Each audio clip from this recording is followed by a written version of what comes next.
Police sirens sliced through the silence of my upscale Seattle neighborhood, mixing with the wails of a woman clinging to my wrought iron gate. It was my mother. She was not screaming in pain, but because her ego, nurtured for 30 years, was collapsing. "How dare you kick your brother out, so we sleep on the street?" she shrieked. "They forgot one thing: I am no savior. And this villa was never a sanctuary for those who trampled on my life." My name is Sabine Montrose. I am 29 years old, and if you asked my mother to describe what I do for a living, she would wave a manicured hand dismissively and say that I dig holes. In the hierarchy of the Montrose family, I am the biological equivalent of a spare part, a dull instrument kept in the shed while the main attraction shines under the stage lights. In reality, I am a senior landscape architect for Eden Restoration, a boutique firm specializing in rehabilitating historic estates and damaged ecosystems. I heal the earth. I bring dead gardens back to life. But to Arthur and Marilyn Montrose, I am simply the help, the one who arrives at family gatherings with dirt under her fingernails and the smell of mulch clinging to her hair. My brother, Julian Montrose, is the sun around which my parents orbit. He is 34 years old, a self-proclaimed genius, a visionary, a titan of industry in the making. Julian lives in Silicon Valley, or rather, he exists in the digital ether where hype is a currency more valuable than gold. He runs a tech startup. I have never fully understood what his company actually does, and honestly, I am not sure he does either. It involves words like blockchain, synergy, and disruptive integration. To my parents, these words are magic spells. They are proof that their son is destined for the cover of Forbes, while their daughter is destined to wear rubber boots and drive a pickup truck. The disparity in how we are perceived is laughable, but the comedy is dark. Julian drives a leased Porsche that costs more than my entire college tuition did. He wears suits that cost $3,000, though they never seem to fit him quite right, always a little too tight across the shoulders, as if the fabric itself is straining against the weight of his ego. I drive a 12-year-old Toyota Tacoma with a dent in the rear bumper and a cabin that smells permanently of cedar shavings and rain. Julian lives in a penthouse apartment in San Francisco that costs $8,000 a month, a place he cannot actually afford but maintains for the optics. I live in the Glass House. The Glass House is a sprawling, mid-century modern estate tucked away in the dense, evergreen woodlands on the outskirts of Seattle. It is a masterpiece of glass and steel that had been swallowed by the forest until I moved in 5 years ago. To my parents, my residence here is an act of charity, a temporary arrangement. They believe I am merely house-sitting for our great-uncle Elias, keeping the pipes from freezing and the raccoons out of the attic. They think I am living here rent-free because I am too incompetent to afford an apartment in the city. They do not know the truth. They do not look closely enough to see that the rot has been scraped away, that the overgrown Japanese maples have been pruned into art, or that the leaking roof has been replaced with top-tier solar tiling. They see what they want to see. They see their slow, gardener daughter squatting in a dying old man's house. It is easier for them to believe I am a failure than to accept that I simply do not value the things they worship. The narrative of my incompetence was written long ago, drafted in ink that dried before I even finished high school. A significant chapter of that narrative revolves around my auditory processing disorder. I am not deaf, and my intelligence is intact, but there is a lag, sometimes, when people speak to me, especially in crowded, noisy rooms. The sounds arrive before the meaning does. It is like watching a foreign film where the subtitles are delayed by 3 seconds. I need a moment to unscramble the noise into language. To my parents, this was not a neurological quirk. It was a character flaw. It was proof of a dull mind. They called it Sabine's pause. I remember a dinner party 3 years ago. It was for my father's 60th birthday.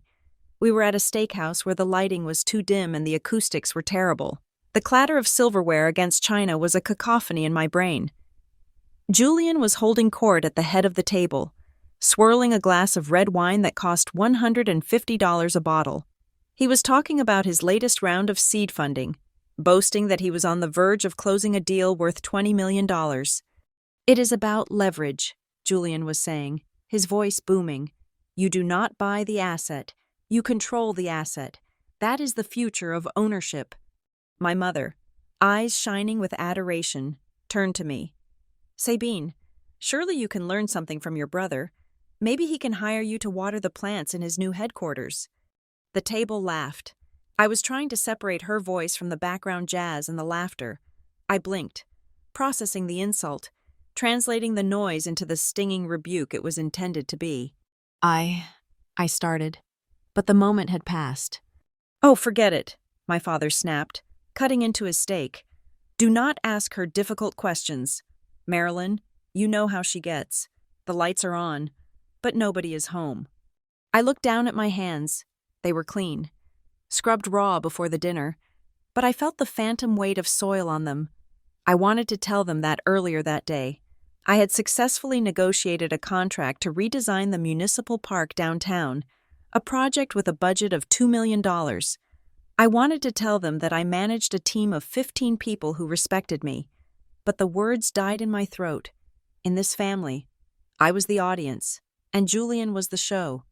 They loved the illusion of Julian. They loved the idea of the millionaire son so much that they ignored the cracks in the facade.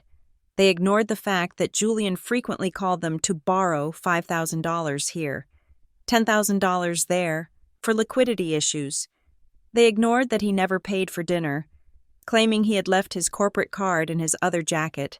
I was the one who quietly paid the bill, slipping my credit card to the waiter while they were busy toasting to Julian's imaginary success.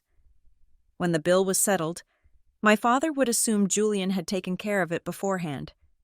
That is my boy, he would say, always generous. I never corrected them. Silence was my armor. The only person who ever saw through the smoke and mirrors was Uncle Elias. Elias was the black sheep of the Montrose family, a man who had made his fortune in real estate not by swindling people, but by buying broken things and fixing them. He was the one who bought the glass house 40 years ago when it was just a sketch on a napkin. Elias died 2 years ago. The memory of his loss still feels like a physical bruise on my ribs. He was 82, in the final months of his life, when cancer was eating him away. I was the one who sat by his bedside. I was the one who read to him, who adjusted his pillows, who listened to his stories. Julian visited exactly once.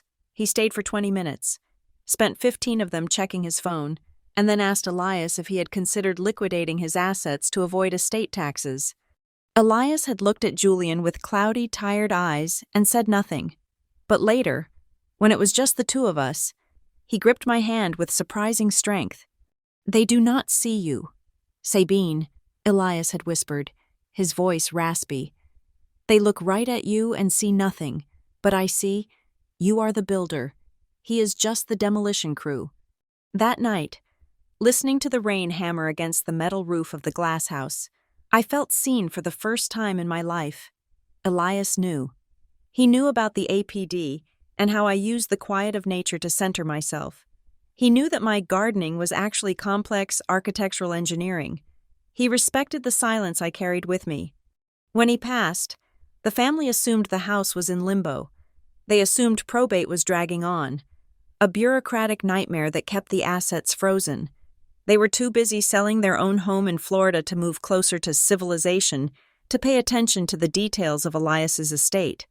They were happy to let me stay there as a squatter, saving them the cost of hiring a security firm. Just make sure you do not let the pipes burst, my father had told me after the funeral, and try to keep the moss off the roof. We want to get a good price for it when the lawyers finally release the deed. I nodded, the familiar Sabine pause giving me time to swallow the urge to scream. I went back to the glass house, and I continued my work. I poured my grief into the land. I restored the koi pond that Elias loved. I reinforced the foundation. I turned the overgrown fern gully into a sanctuary of meditation. I built a life here, solitary and peaceful, surrounded by trees that did not judge me and stone that did not demand I be anything other than what I was. But peace, I have learned, is fragile when your last name is Montrose. It is a Tuesday evening in late October. The Seattle rain is falling in a steady gray sheet, blurring the world outside the floor-to-ceiling windows of my living room. I am sitting at my drafting table, the warm glow of an architect's lamp illuminating the blueprints for the Yamashita project. It is a massive undertaking, a complete restoration of a private Japanese garden for a client who demands absolute perfection. The deadline is tight. I have been working 18-hour days for 3 weeks. My eyes are burning, and my back aches. But it is a good ache. It is the ache of creation. I am deep in the zone, calculating the load-bearing requirements for a stone bridge, when my phone buzzes against the maple surface of the table. The sound is jarring in the quiet house. I look at the screen. It is a text message from Mother. Not a phone call, not a question, a directive. My mother does not text often. When she does, it is usually to criticize something she saw on my social media, or to forward me an article about cures for auditory processing issues. As if I am a broken radio that just needs percussive maintenance. I pick up the phone, expecting the usual passive-aggressive commentary. Instead, I read a message that makes the blood run cold in my veins. Get the guest wings ready, all of them. Clean sheets. Stock the fridge. We are coming up. Big changes are happening. We will be there by midnight. I stare at the words. Big changes. Midnight. There is no request for permission. There is no, "Hello, Sabine, how are you?" There is only the presumption of ownership. They are coming to the glass house, not for a visit, but for something else.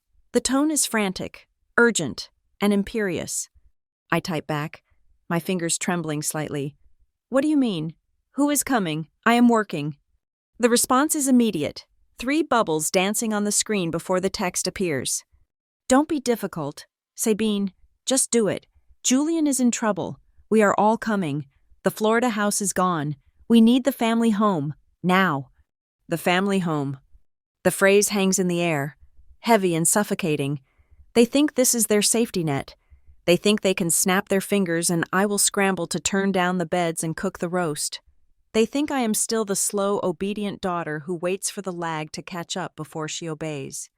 But I look around the room. I look at the slate floors I installed with my own money.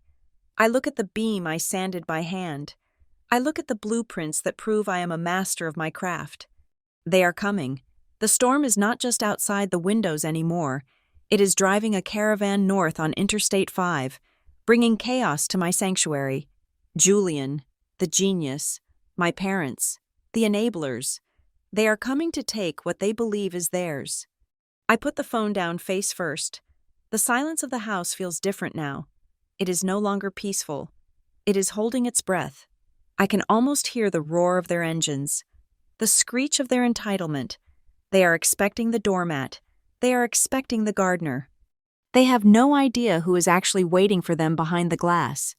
The ecosystem of Silicon Valley had been sick for months, feverish with layoffs and the sudden, violent collapse of venture capital banks that had once handed out money like candy at a parade. I had watched it on the news from the safety of my living room, seeing the lines of panicked tech workers carrying cardboard boxes out of glass towers in San Francisco and Seattle. I knew, in the way one knows a storm is coming by the ache in their bones, that Julian was not immune, but I had underestimated the scale of the disaster. I thought he was merely incompetent. I did not realize he was a criminal. Julian's company did not just fail because interest rates went up or because the market for nebulous, blockchain-integrated lifestyle apps dried up.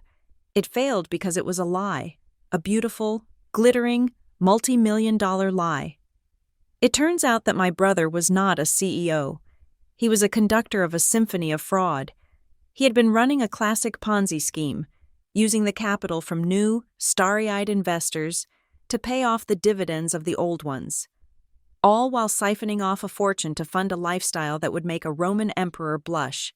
The private jets to Tulum, the leased supercars, the penthouse overlooking the Bay Bridge, none of it was paid for with profit. It was paid for with stolen hope. The house of cards had collapsed 48 hours before my mother sent that text message. The Securities and Exchange Commission, accompanied by the FBI, had raided Julian's offices. They froze everything: his business accounts, his personal accounts, the accounts of his wife, Tricia. They even put a lock on the college funds for his 2 children, the landlord of his penthouse, realizing the rent was never going to be paid again, had exercised a clause in the lease to seal the property.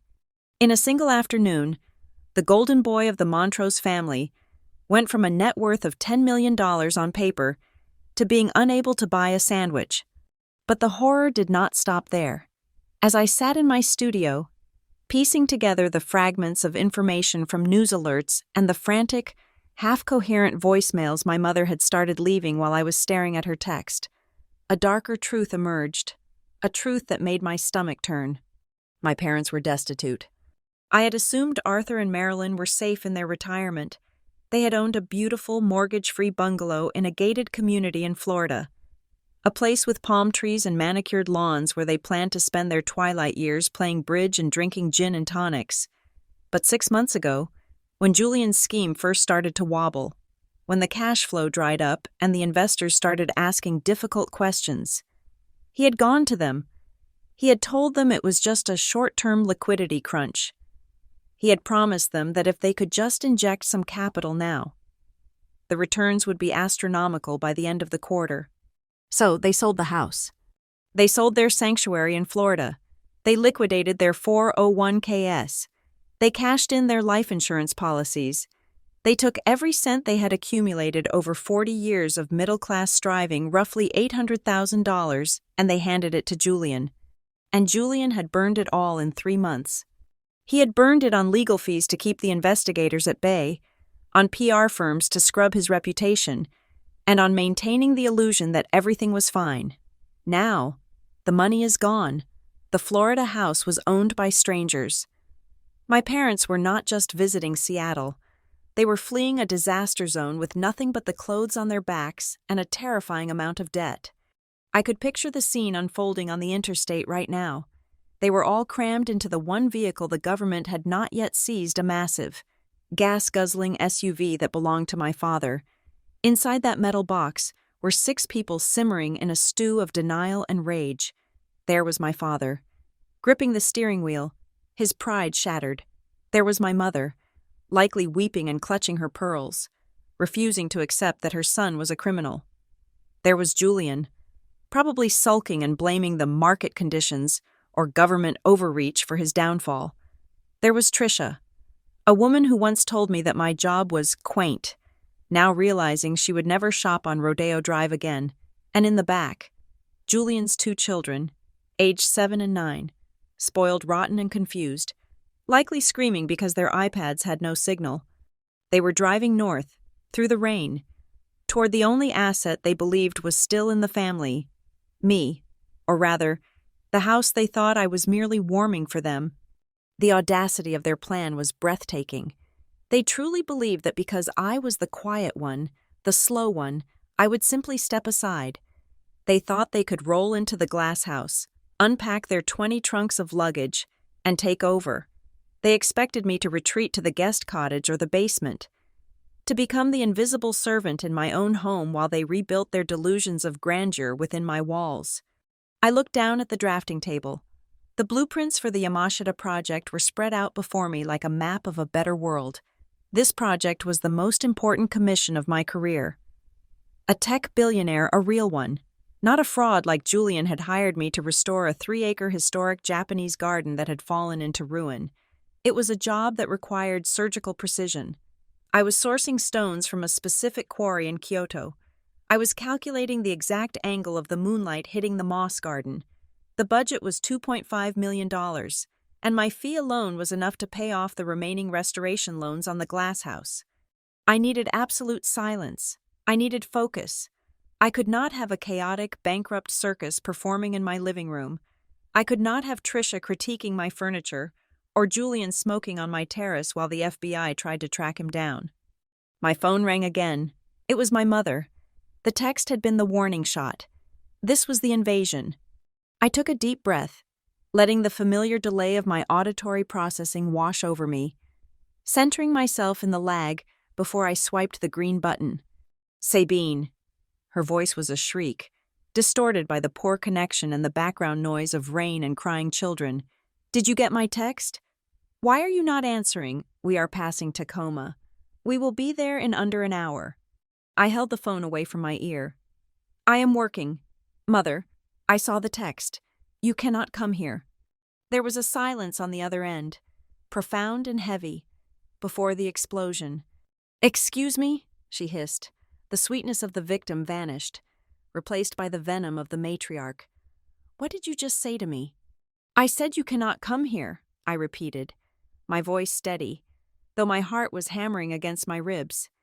"This is not a hotel. I am in the middle of a major project. I do not have the space, and I do not have the time to host 6 people." "Host." She laughed, a shrill, hysterical sound. "We are not guests, Sabine. We are family. Your brother has lost everything. Do you understand? Everything. They put yellow tape on his door. They took his car keys. And you are talking about a project. You are digging in the dirt while your brother is bleeding out." "I am sorry for Julian's trouble," I said, and I meant it, in a detached way. I was sorry he was a criminal, and I was sorry they were suffering, but I was not willing to set myself on fire to keep them warm. "But that does not change the fact that you cannot live here. The house is under renovation. It is not safe for children." "We do not care about the renovation," she screamed. "We need a roof. We sold the house in Florida. Sabine, we have nowhere else to go. Do you hear me? We have $0. We are coming to Elias's house, and we are going to stay there until Julian gets his legal situation sorted out. That is final." "It is not Elias's house," I said quietly. "It is the family house," she roared, ignoring me. "And you are the only one with space. Arthur is driving, and he is exhausted. The kids are starving. We are coming, and you will open that gate. Do not make me call the police and tell them you are locking your elderly parents out in the rain. Imagine what the neighbors would think." The threat hung in the air. Reputation. That was always their currency. They thought the threat of a scene would make me crumble, just like it always had when I was a child. They thought the fear of embarrassment would silence me. "Mother," I started, trying to explain that the police would be on my side, that I held the deed, that I was the owner. But she cut me off. "We will be there in 40 minutes. Have the beds ready, and Sabine Julian is very sensitive right now. Do not mention the business. Just be supportive. For once in your life, be useful." The line went dead. I stared at the phone. The screen went black, reflecting my own face back at me. I looked pale, but my eyes were not the eyes of the scared little girl they remembered. They were the eyes of a woman who had spent 5 years clearing brambles and moving boulders. They were coming. They were bringing their hurricane to my doorstep. They thought they were arriving at a sanctuary where they could hide from the consequences of their greed. They thought I was the same Sabine who stuttered and looked at her shoes when they insulted her. They were wrong. I stood up and walked to the window. The rain was lashing against the glass, blurring the lights of the distant city. I did not go to the linen closet to get sheets. I did not go to the kitchen to start a roast. I walked to the security panel on the wall and punched in the code to arm the perimeter alarm. Then, I went to the drawer where I kept the master keys for the estate. I took out the key to the heavy, iron front gate, the manual override key that would ensure the electronic opener would not work for anyone but me. If they wanted a war, they were going to get one, but they were not going to fight it in my living room. They were going to fight it at the gate. The rain had turned into a torrential downpour by the time I dialed my mother's number back. I could not let the previous conversation stand as the final word. My hands were trembling, not from cold, but from a potent mixture of adrenaline and dread. I stood in the center of my living room, the space I had curated for silence and light, and listened to the ringtone buzz in my ear. When she answered, she did not say hello. She simply said, "We are having a good time. Arthur is driving like a maniac." "You cannot come here," I said again, forcing my voice to be as hard and unyielding as the granite countertops in my kitchen. "I am telling you no. Mother, listen to me. The house is a construction zone. There is exposed wiring in the guest wing. There is dust everywhere. It is not safe for the children. And frankly, I do not have the mental capacity to house 6 people right now. I am working on a deadline that is worth millions. If I miss it, I lose my reputation. Oh, stop it, she snapped, her voice cutting through the static. Always the drama queen. You are just jealous. You have always been jealous of Julian. Ever since you were little. Now that he has hit a rough patch, you are gloating. You want to see him suffer. You want to see him sleeping in a car while you sit in that big empty house like a spider. This is not about jealousy, I said, gripping the phone tight enough to whiten my knuckles. This is about boundaries. I am an adult. This is my home, and I am telling you that you are not welcome to crash here without notice. It is not your home, she hissed. It is Elias's home, and family does not need an invitation. We will be there in 20 minutes. Unlock the gate. Sabine, do not make a scene. She hung up on me again. I stood there, paralyzed by the sheer force of her denial. She did not hear me. She physically could not process the word no coming from her daughter. To her, I was an extension of her own will, a limb that had suddenly decided not to function. I paced the floor. I considered calling the police right then. I considered telling them there were intruders coming, but I hesitated. These were my parents. The conditioning of 3 decades is a heavy chain to break. The guilt, toxic and thick, swirled in my stomach. What if they really had nowhere to go? What if they were truly desperate? My hesitation cost me the advantage. Exactly 19 minutes later, the darkness of the forest was slashed apart by the blinding white LEDs of a luxury SUV. The vehicle pulled up to the wrought iron gates of the glass house, the high beams flooding my driveway and illuminating the rain in sharp, angry streaks. Then came the noise. My father laid his hand on the horn and kept it there. For someone with auditory processing issues, a car horn is not just a sound, it is a physical assault. It feels like a spike being driven into the base of the skull. The blare was continuous, relentless, echoing off the wet trees and amplifying in the night air. It destroyed the sanctuary I had built. I looked at the security monitor. My father was gesturing wildly behind the windshield. My mother was rolling down the window, screaming something I could not hear over the horn. Panic set in. The glass house sits on a 5-acre lot, but sound travels over water and through valleys. My neighbors were wealthy. Private people, CEOs, retired surgeons, tech magnates. They valued their privacy as much as I did.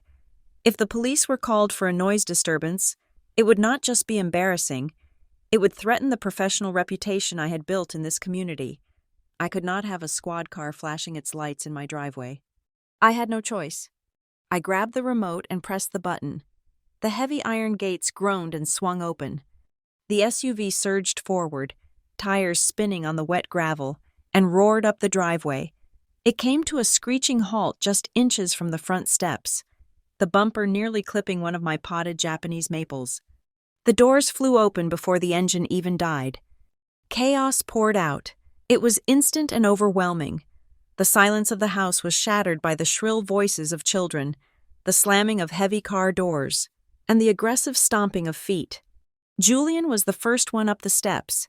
He looked haggard, his designer suit rumpled, his face unshaven.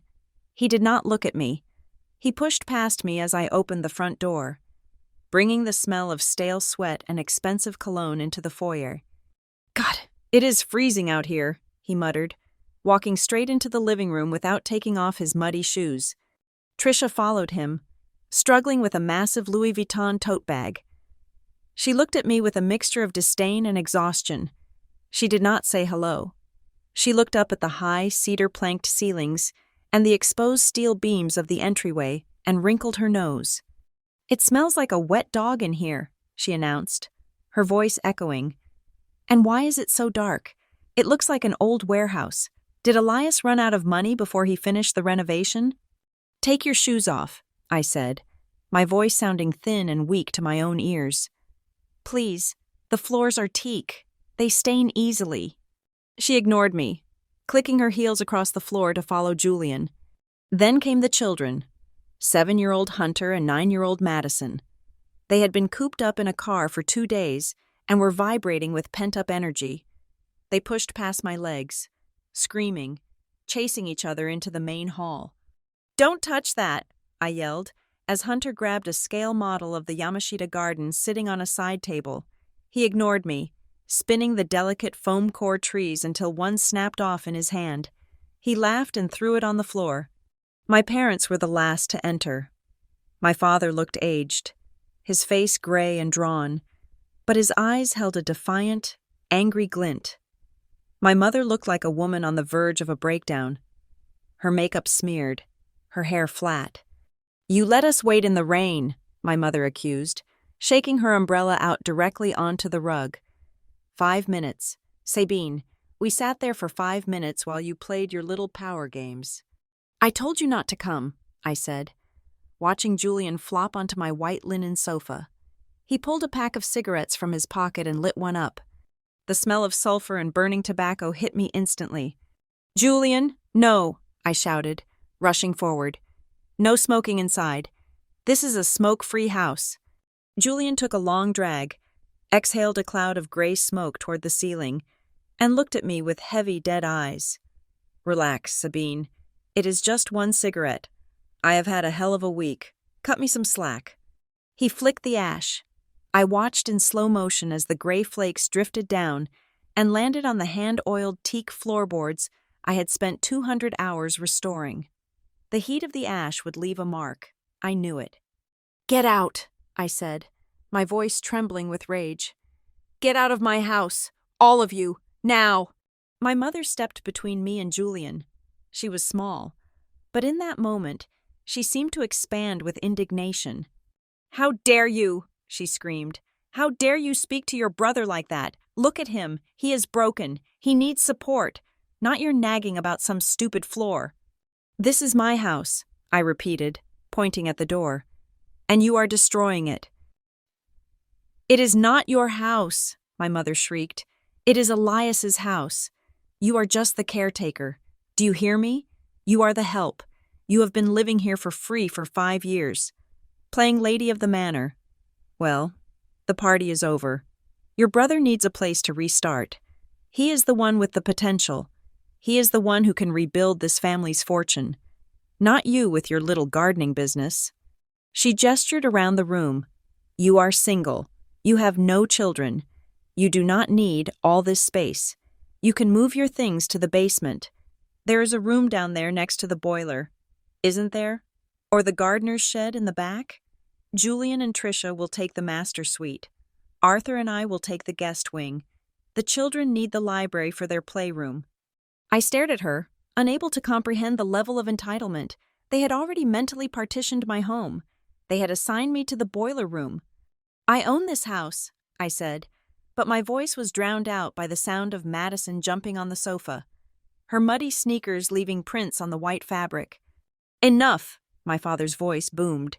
He stepped forward, using the command voice he had employed all my childhood to silence dissent. "Stop this nonsense. Sabine, family comes first.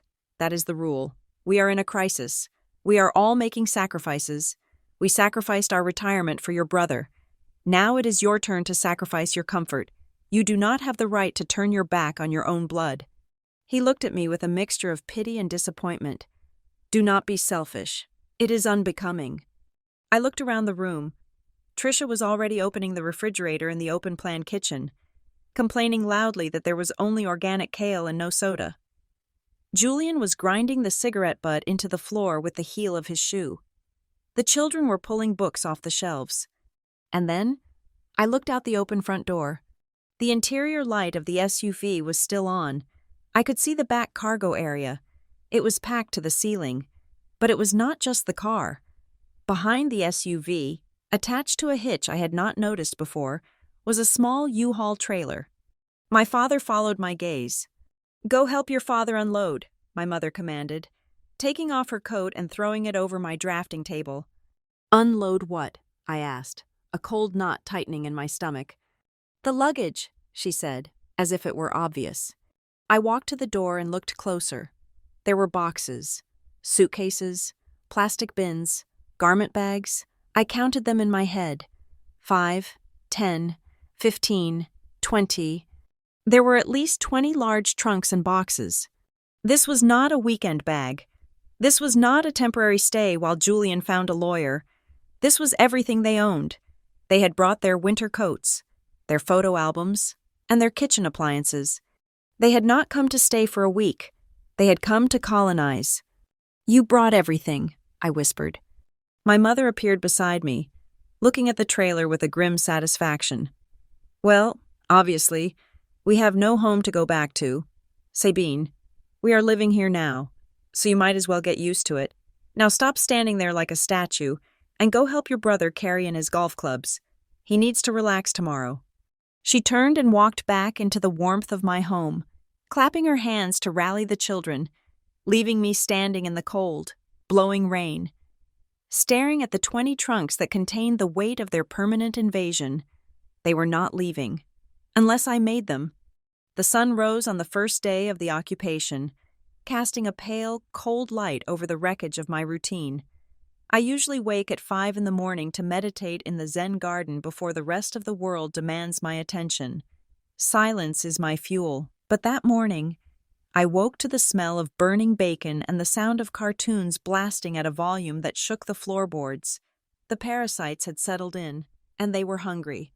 I walked into the kitchen, a space I had designed with minimalist precision slate counters, hidden appliances, a place for everything. It was now a disaster zone. Trisha was standing by the island, wearing a silk robe that she had likely bought with stolen money, holding an empty carton of almond milk upside down. "Sabine," she said, without turning around, "we are out of almond milk, and the boys do not eat this grain bread. They need white bread, soft white bread. And do you have any organic avocados? Hunter will only eat smashed avocado toast with Himalayan pink salt." I looked at the counter. Eggshells were scattered like confetti. A puddle of grease was congealing on the pristine slate. My expensive Japanese chef's knife was lying in the sink, submerged in soapy water, which is the quickest way to rust the carbon steel blade. I felt a vein throb in my temple. "Good morning to you too. Trisha," I said, fishing the knife out of the water and drying it aggressively. "There is a grocery store 3 miles down the road.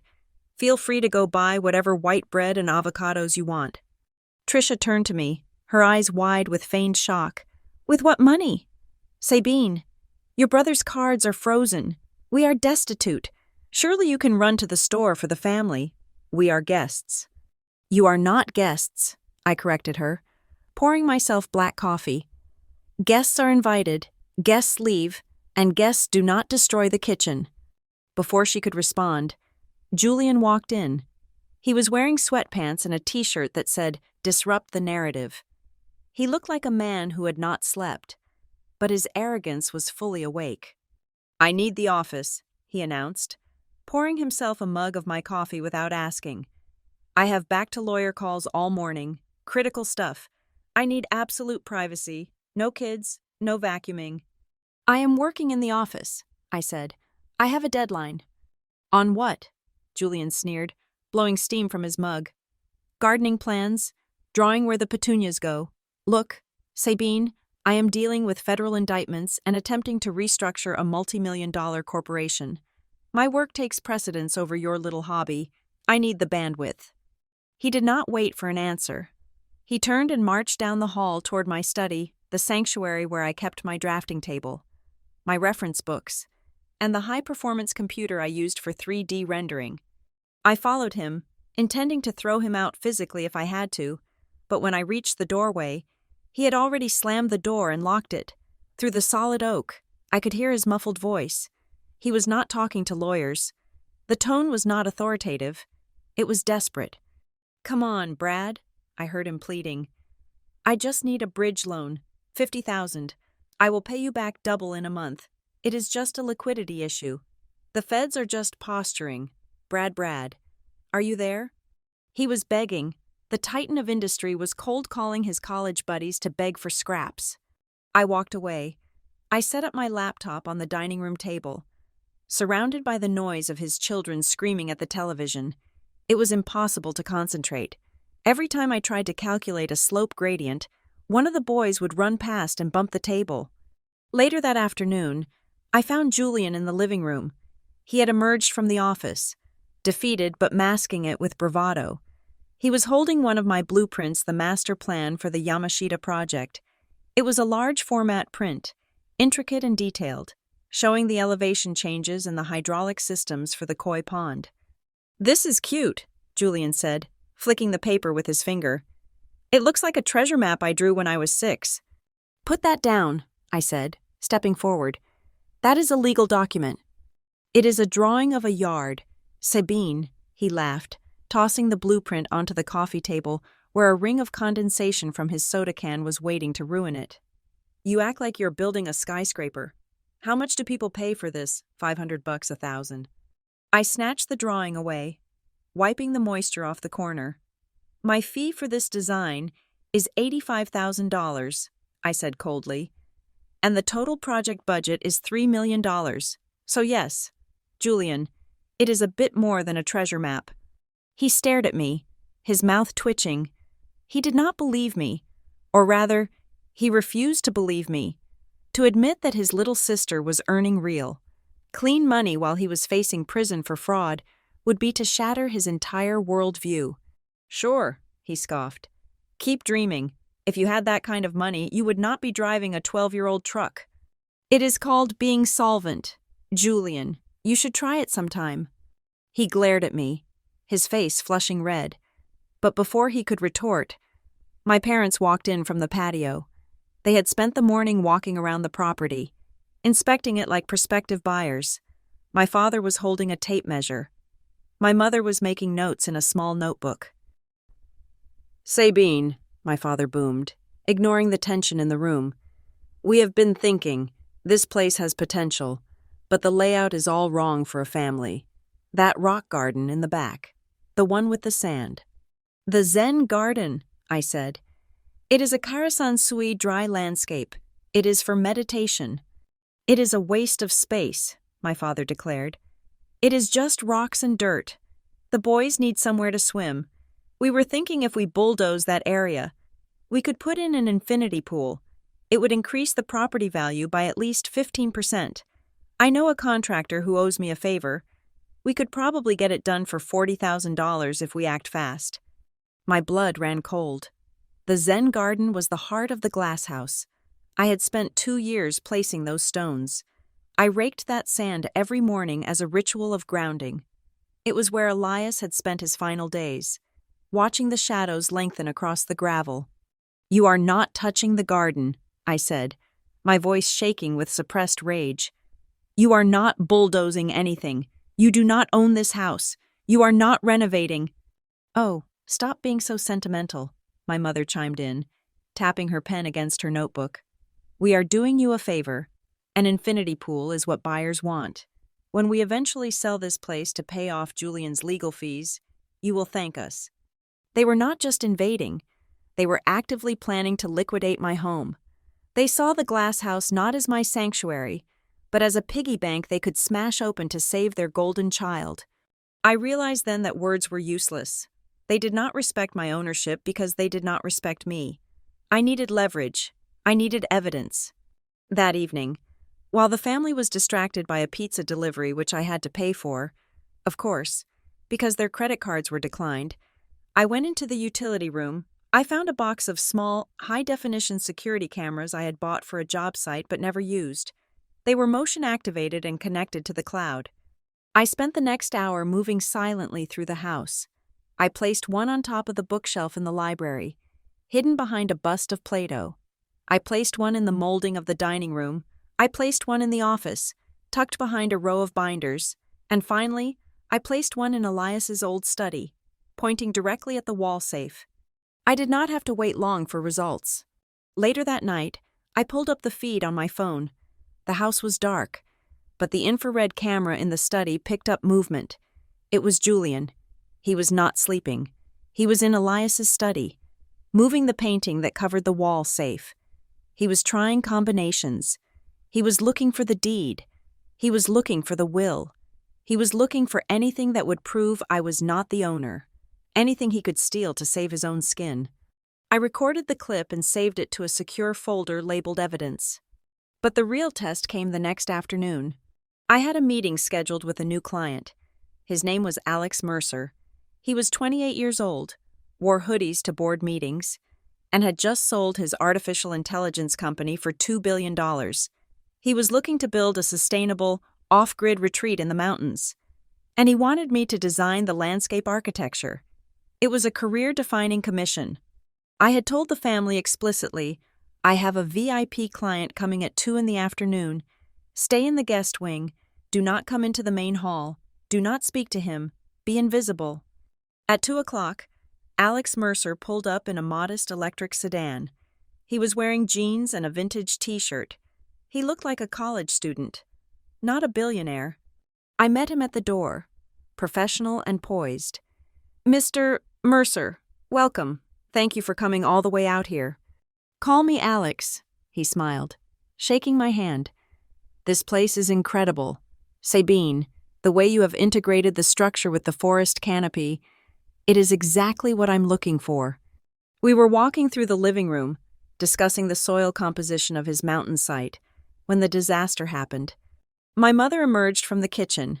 She was holding a glass of wine, and she had clearly decided that staying in the guest wing was a suggestion, not a rule.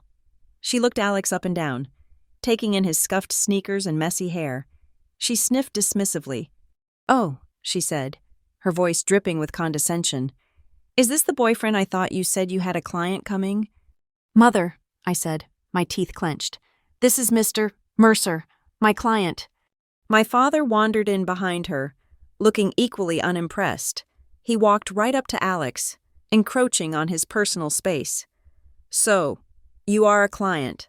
Huh, what do you do? Sunfix computers. Sabine usually deals with gardeners and contractors. You look a little young to be affording her rates. Alex looked confused, then amused. I work in tech, sir. Tech, Julian scoffed from the sofa, where he was watching daytime television. He did not even stand up. Everyone works in tech these days. Let me guess. You have an app that delivers dog food, or maybe you mine crypto in your mom's basement. The air left the room. They were mocking a man who could buy and sell their entire existence 100 times over. They assumed because he was young and dressed casually. He was nobody. They were projecting their own insecurity onto him. Actually, Alex said, his voice calm but his eyes sharpening, I specialize in neural network architecture, and I don't live in a basement. Well, my mother said, turning her back on him, just don't stay too long. We have a family dinner planned, and we don't like strangers lingering. Sabine, make sure he wipes his feet. I felt a flush of humiliation so hot it nearly blinded me. I grabbed Alex's arm and guided him quickly toward the back terrace, out of earshot. I am so incredibly sorry, I whispered, my hands shaking. My family is going through a difficult transition. Please ignore them. Alex looked at me, and then back at the living room where my family was already laughing, likely making fun of his t-shirt. It is fine. Sabine, he said quietly, I know the type.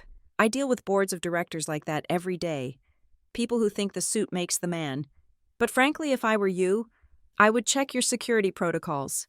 People like that, they rot a foundation from the inside out. He signed the contract an hour later, but the warning stuck with me. He saw it. A stranger who had been in my house for 5 minutes saw exactly what they were. When Alex left, I walked back into the living room. The family was sprawled out, comfortable, triumphant. They felt they had successfully defended their territory against an intruder. I stood in front of the television and turned it off. Hey, Hunter yelled. I was watching that.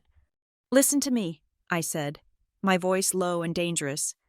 You just insulted a man worth $2 billion. You nearly cost me a contract that pays for the food you are currently eating. Oh, please, Julian waved his hand. That kid $2 billion do not make me laugh. He looked like a pizza delivery boy. That is because he does not need to pretend. Julian, I said, looking him dead in the eye. Unlike you. The room went silent. I am done, I said. I am done being polite. I am done being the daughter. I am the landlord, and you are bad tenants. I held up 3 fingers. You have 3 days, I announced. 3 days to find somewhere else to go. I do not care if it is a motel, a shelter, or a tent in the woods. But in 72 hours, if you and your boxes are not off my property, I am taking measures. My mother let out a sharp, incredulous laugh. She looked at my father, then at Julian, inviting them to share in the joke. Measures, she mocked, her face twisting into a sneer. What are you going to do? Sabine, call the police. On your own mother, on your own flesh and blood, you do not have the stomach for it. You are weak. You always have been. You will cook us dinner. You will clean up this mess. And you will thank us for being here to give your sad, lonely life some meaning. Now turn the TV back on. My show is starting. She picked up the remote and pointed it at the screen, dismissing me as if I were a glitch in the software of her life. I looked at them one last time. I looked at Julian, the fraud. I looked at my parents, the enablers. I looked at Trisha, the parasite. 3 days, I repeated. I turned and walked away. I did not go to the kitchen to cook dinner. I went to my office, locked the door, and opened my laptop. I pulled up the folder labeled Evidence.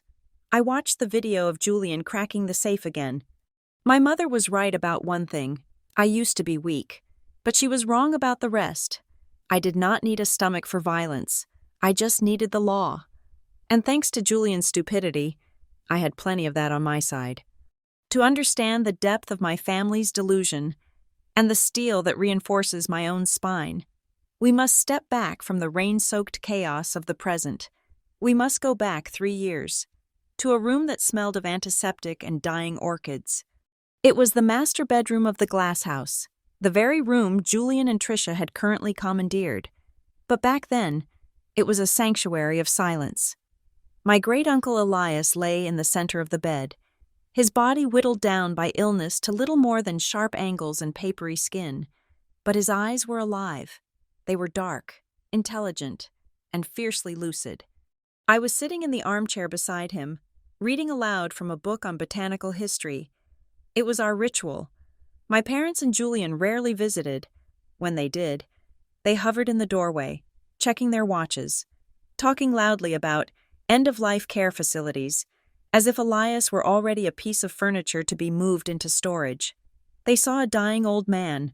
They did not see the architect who had built an empire from nothing. Sabine, Elias whispered, interrupting my reading. His voice was like dry leaves skittering on pavement. Stop. We need to talk about business. I closed the book. We can talk later. Uncle, rest now. There is no later, he said, and the certainty in his tone stopped me cold. He gestured to the bedside table. Call Vance. Tell him to bring the papers. The red folder. Vance was his attorney, a man with the demeanor of a weary bloodhound and a legal mind like a bear trap. He arrived an hour later. He did not look surprised.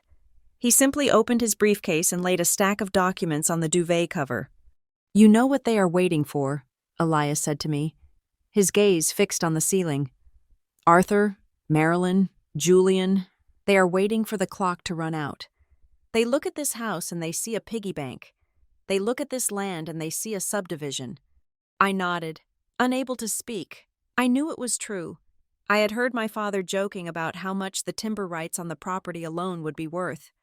I will not let them strip it, Elias said, his voice gaining a sudden, fierce strength. I will not let Julian turn this place into a collateral asset for his gambling, and I will not let them put you in the street. He turned his head to look at me. You are the only one who listens to the house, Sabine. You fixed the drainage in the north garden when the contractors said it was impossible. You saved the weeping cherry tree. You treat this place like a living thing. They treat it like a ledger entry. Vance uncapped a fountain pen and handed it to me. This is not a will, Vance explained, his voice low and professional. If we leave the house to you in a will, they will contest it. They will drag you through probate court for years. They will claim Elias was senile. They will bleed you dry with legal fees until you are forced to settle. So we are not doing a will, Elias rasped. We are doing a sale. My heart hammered against my ribs. A sale.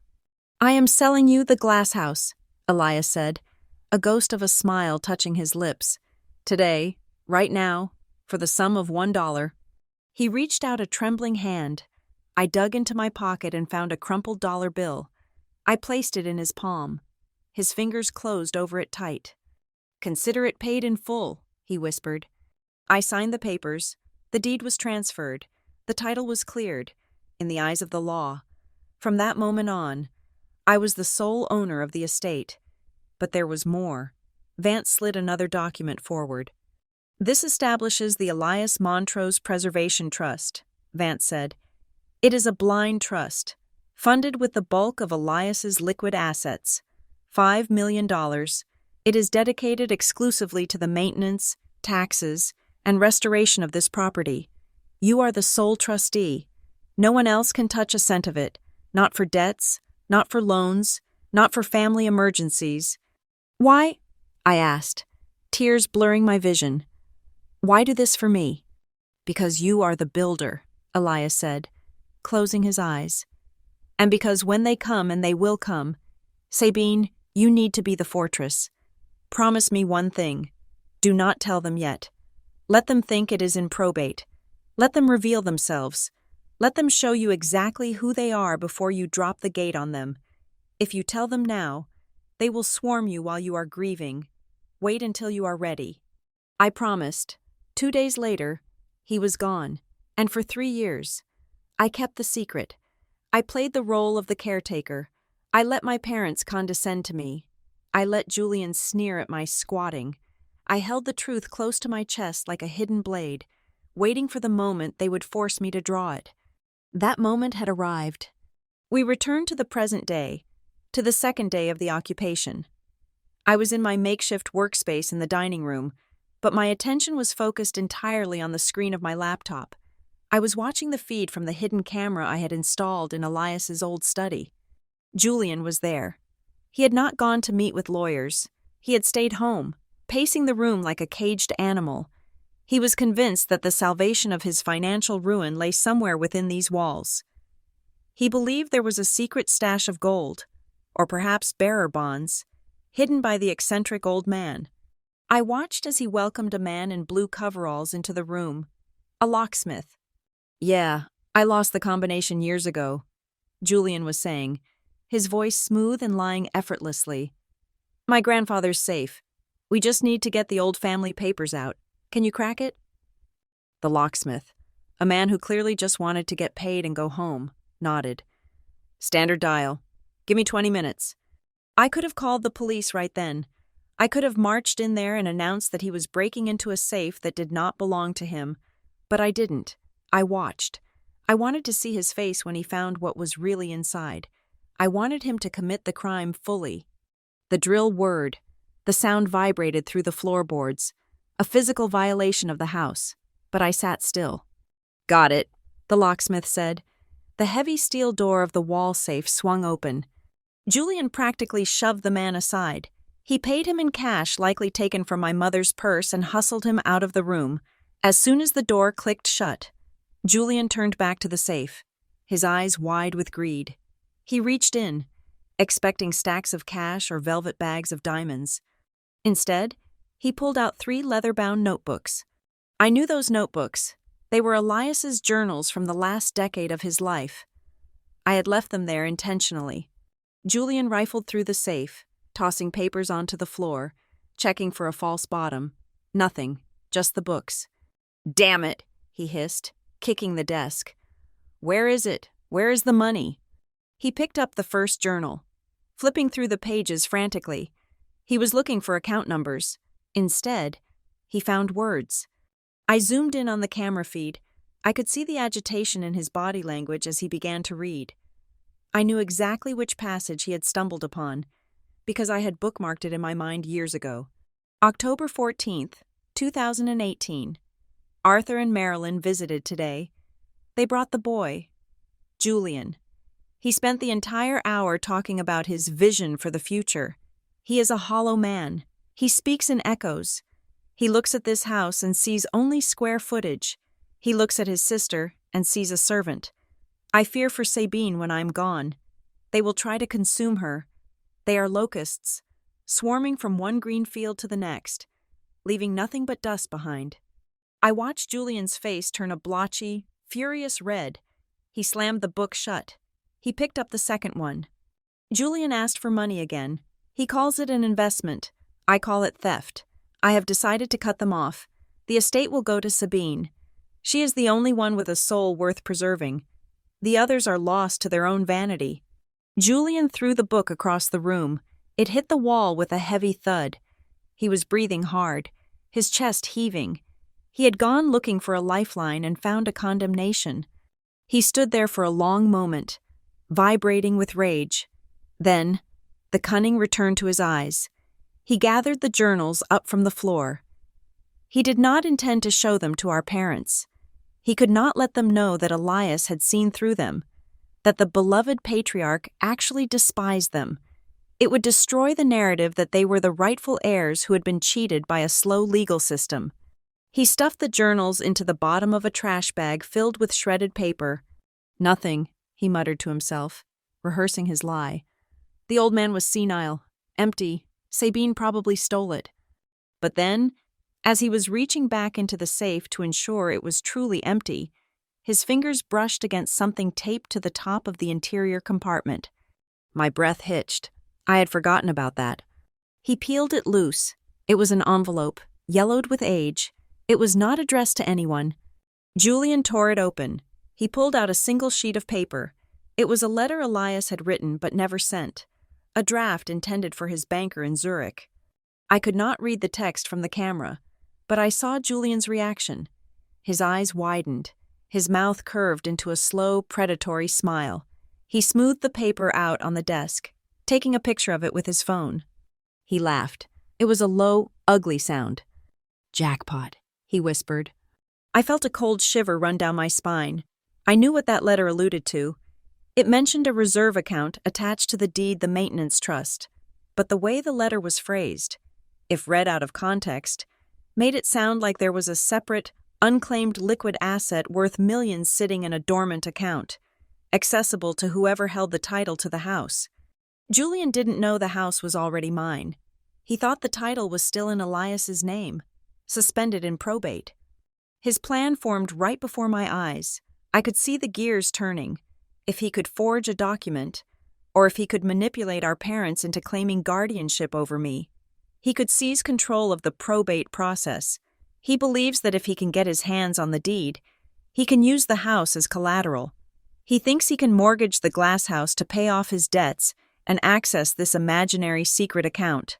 He pocketed the letter. He composed his face into a mask of disappointed fatigue. He walked out of the study to find our parents. I switched the camera feed to the living room.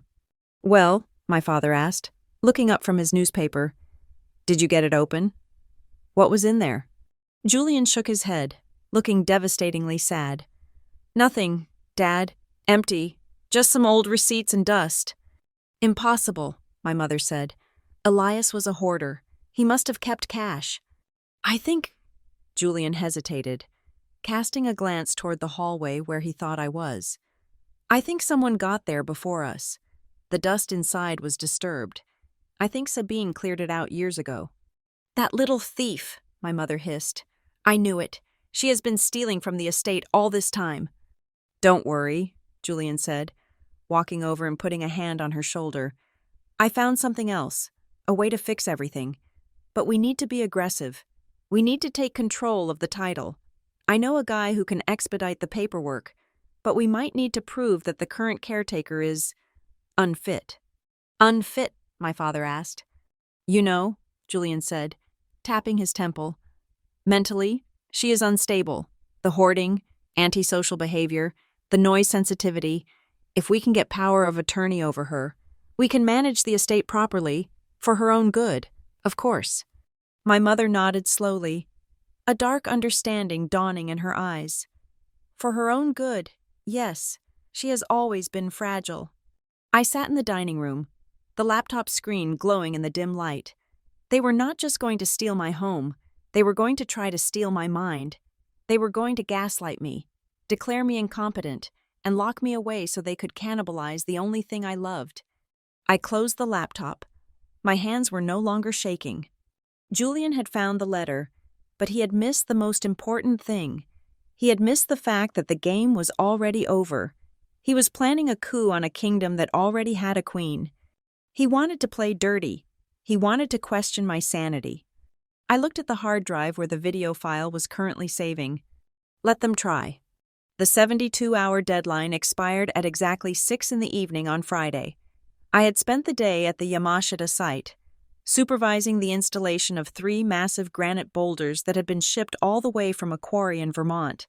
It was grueling, precise work, requiring total mental focus, which was a blessing because it kept me from thinking about the cancer growing in my living room. When I drove my battered Toyota Tacoma back up the winding road to the glass house, the rain was falling with a relentless, punishing weight. It was a dark, storm-bruised twilight, the kind that makes the forest look like a wall of black ink. I pulled up to the main gate and pressed the remote opener clipped to my visor. Nothing happened. I pressed it again. The red light on the remote blinked, but the iron gates remained stubbornly shut. I assumed the storm had knocked out the power to the receiver. I put the truck in park, pulled up the hood of my raincoat, and stepped out into the deluge. I walked to the keypad mounted on the stone pillar and punched in my code. Error. I punched it in again, slower this time. 1984. Error. A cold realization settled in my gut, heavier than the stones I had moved earlier that day. I took out my physical keyring, found the master key for the manual override lock, and slid it into the cylinder. It went in halfway and stopped. It did not fit. They had changed the locks. In the 3 days I had given them to pack, they had not packed a single box. Instead, they had called a locksmith a different one from the safecracker. Presumably, and they had locked me out of my own property. They had seized the fortress. My first instinct was to scream. My second was to ram the truck through the gates. But then the training of my profession took over. Architects do not smash. We deconstruct. We look for the structural weakness. And I knew this house better than anyone on earth.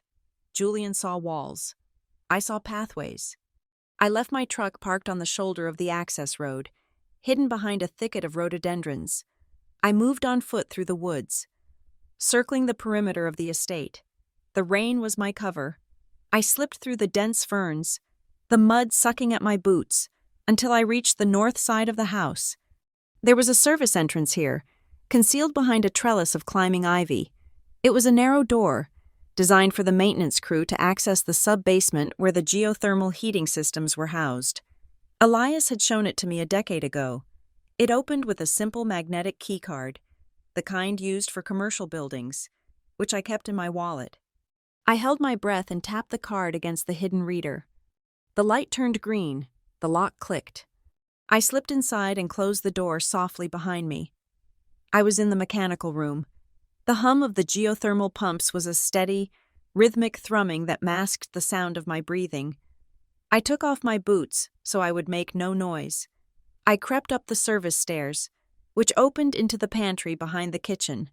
The house was warm. It smelled of roasting chicken and red wine. It smelled of them. I could hear voices in the dining room. They were not arguing.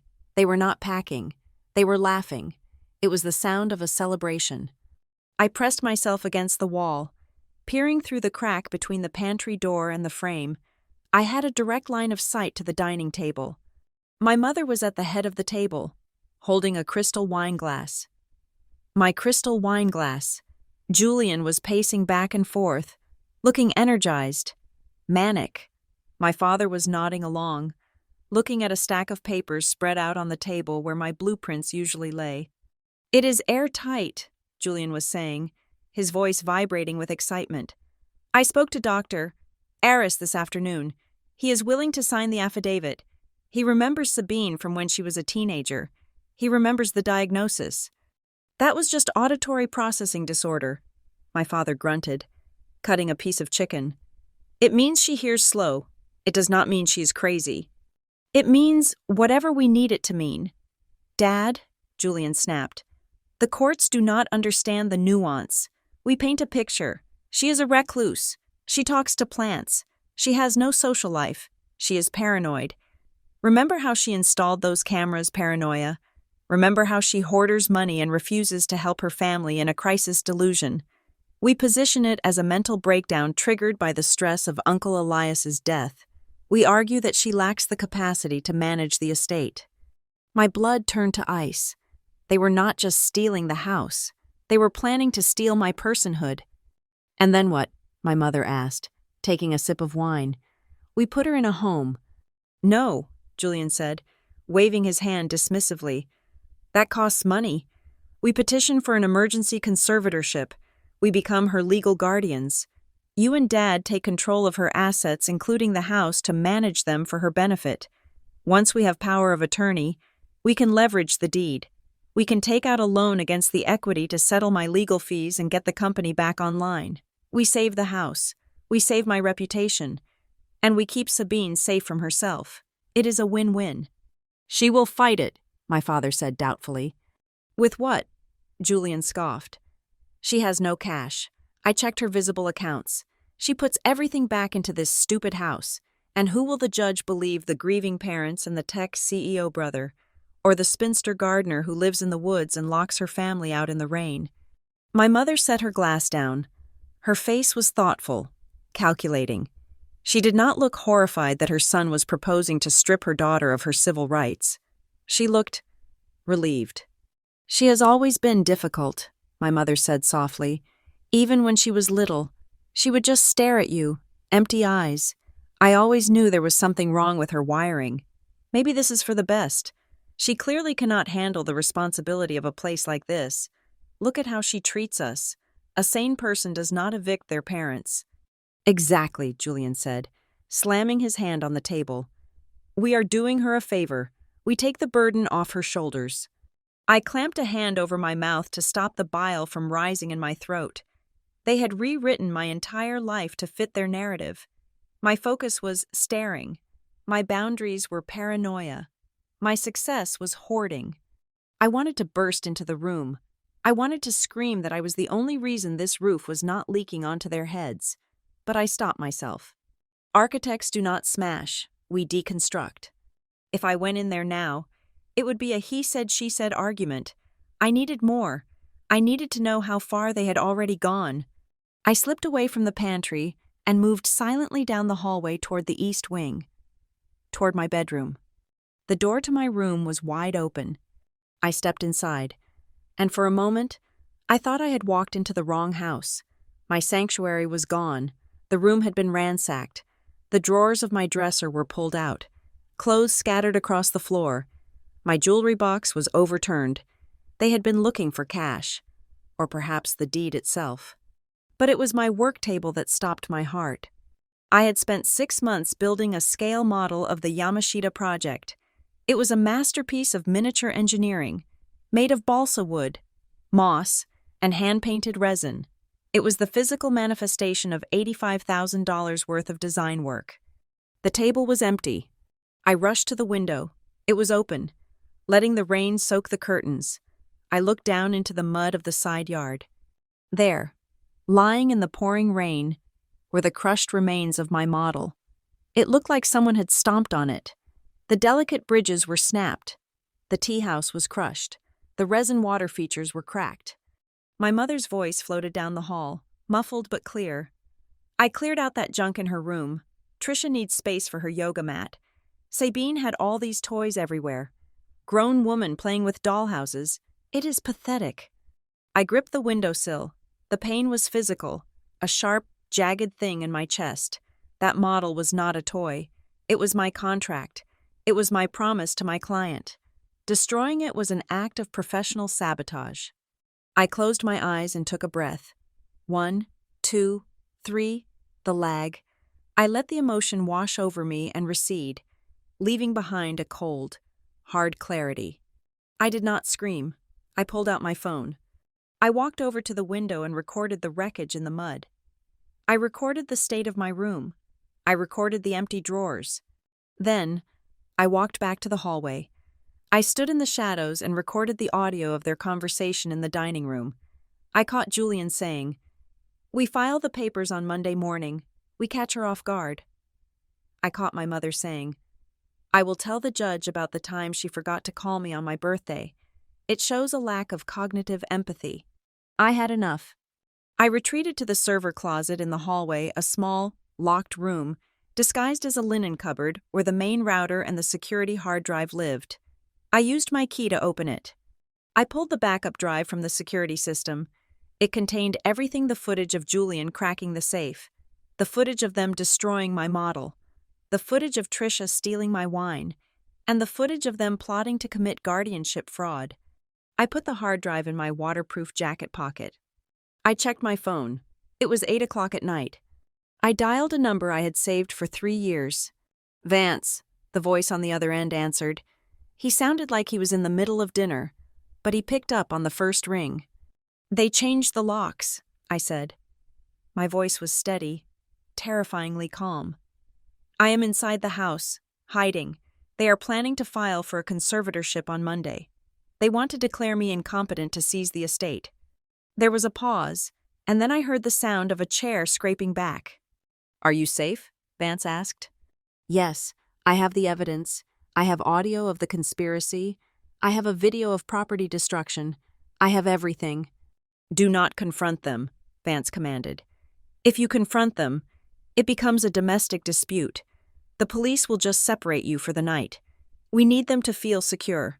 We need them to think they have won. Leave, right now. Go to a hotel.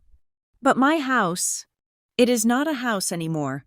Sabine, it is a crime scene, and they are currently trespassing on it.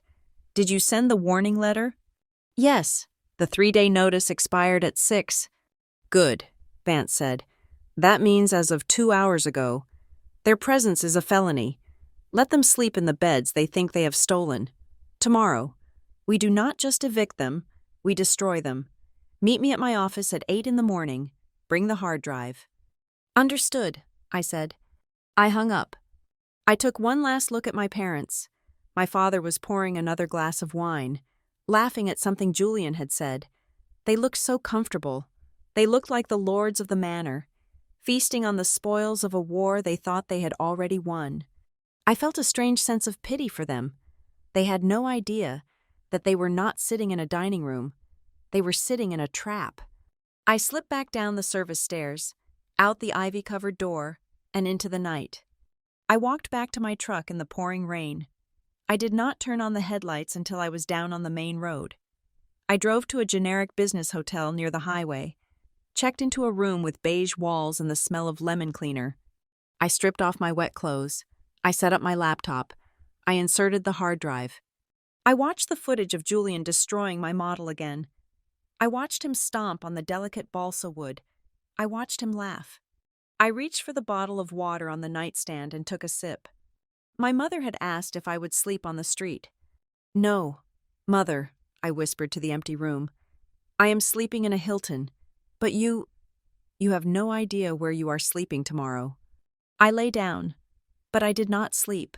I lay awake, listening to the rain against the window, building the case in my mind. Brick by brick, beam by beam, I was an architect, and I was about to design their ruin. The silence from my end was, to them, an admission of defeat. When I did not bang on the gate the next morning, and when my truck did not appear at the service entrance, the Montrose family assumed that I had finally accepted my place in the natural order of things.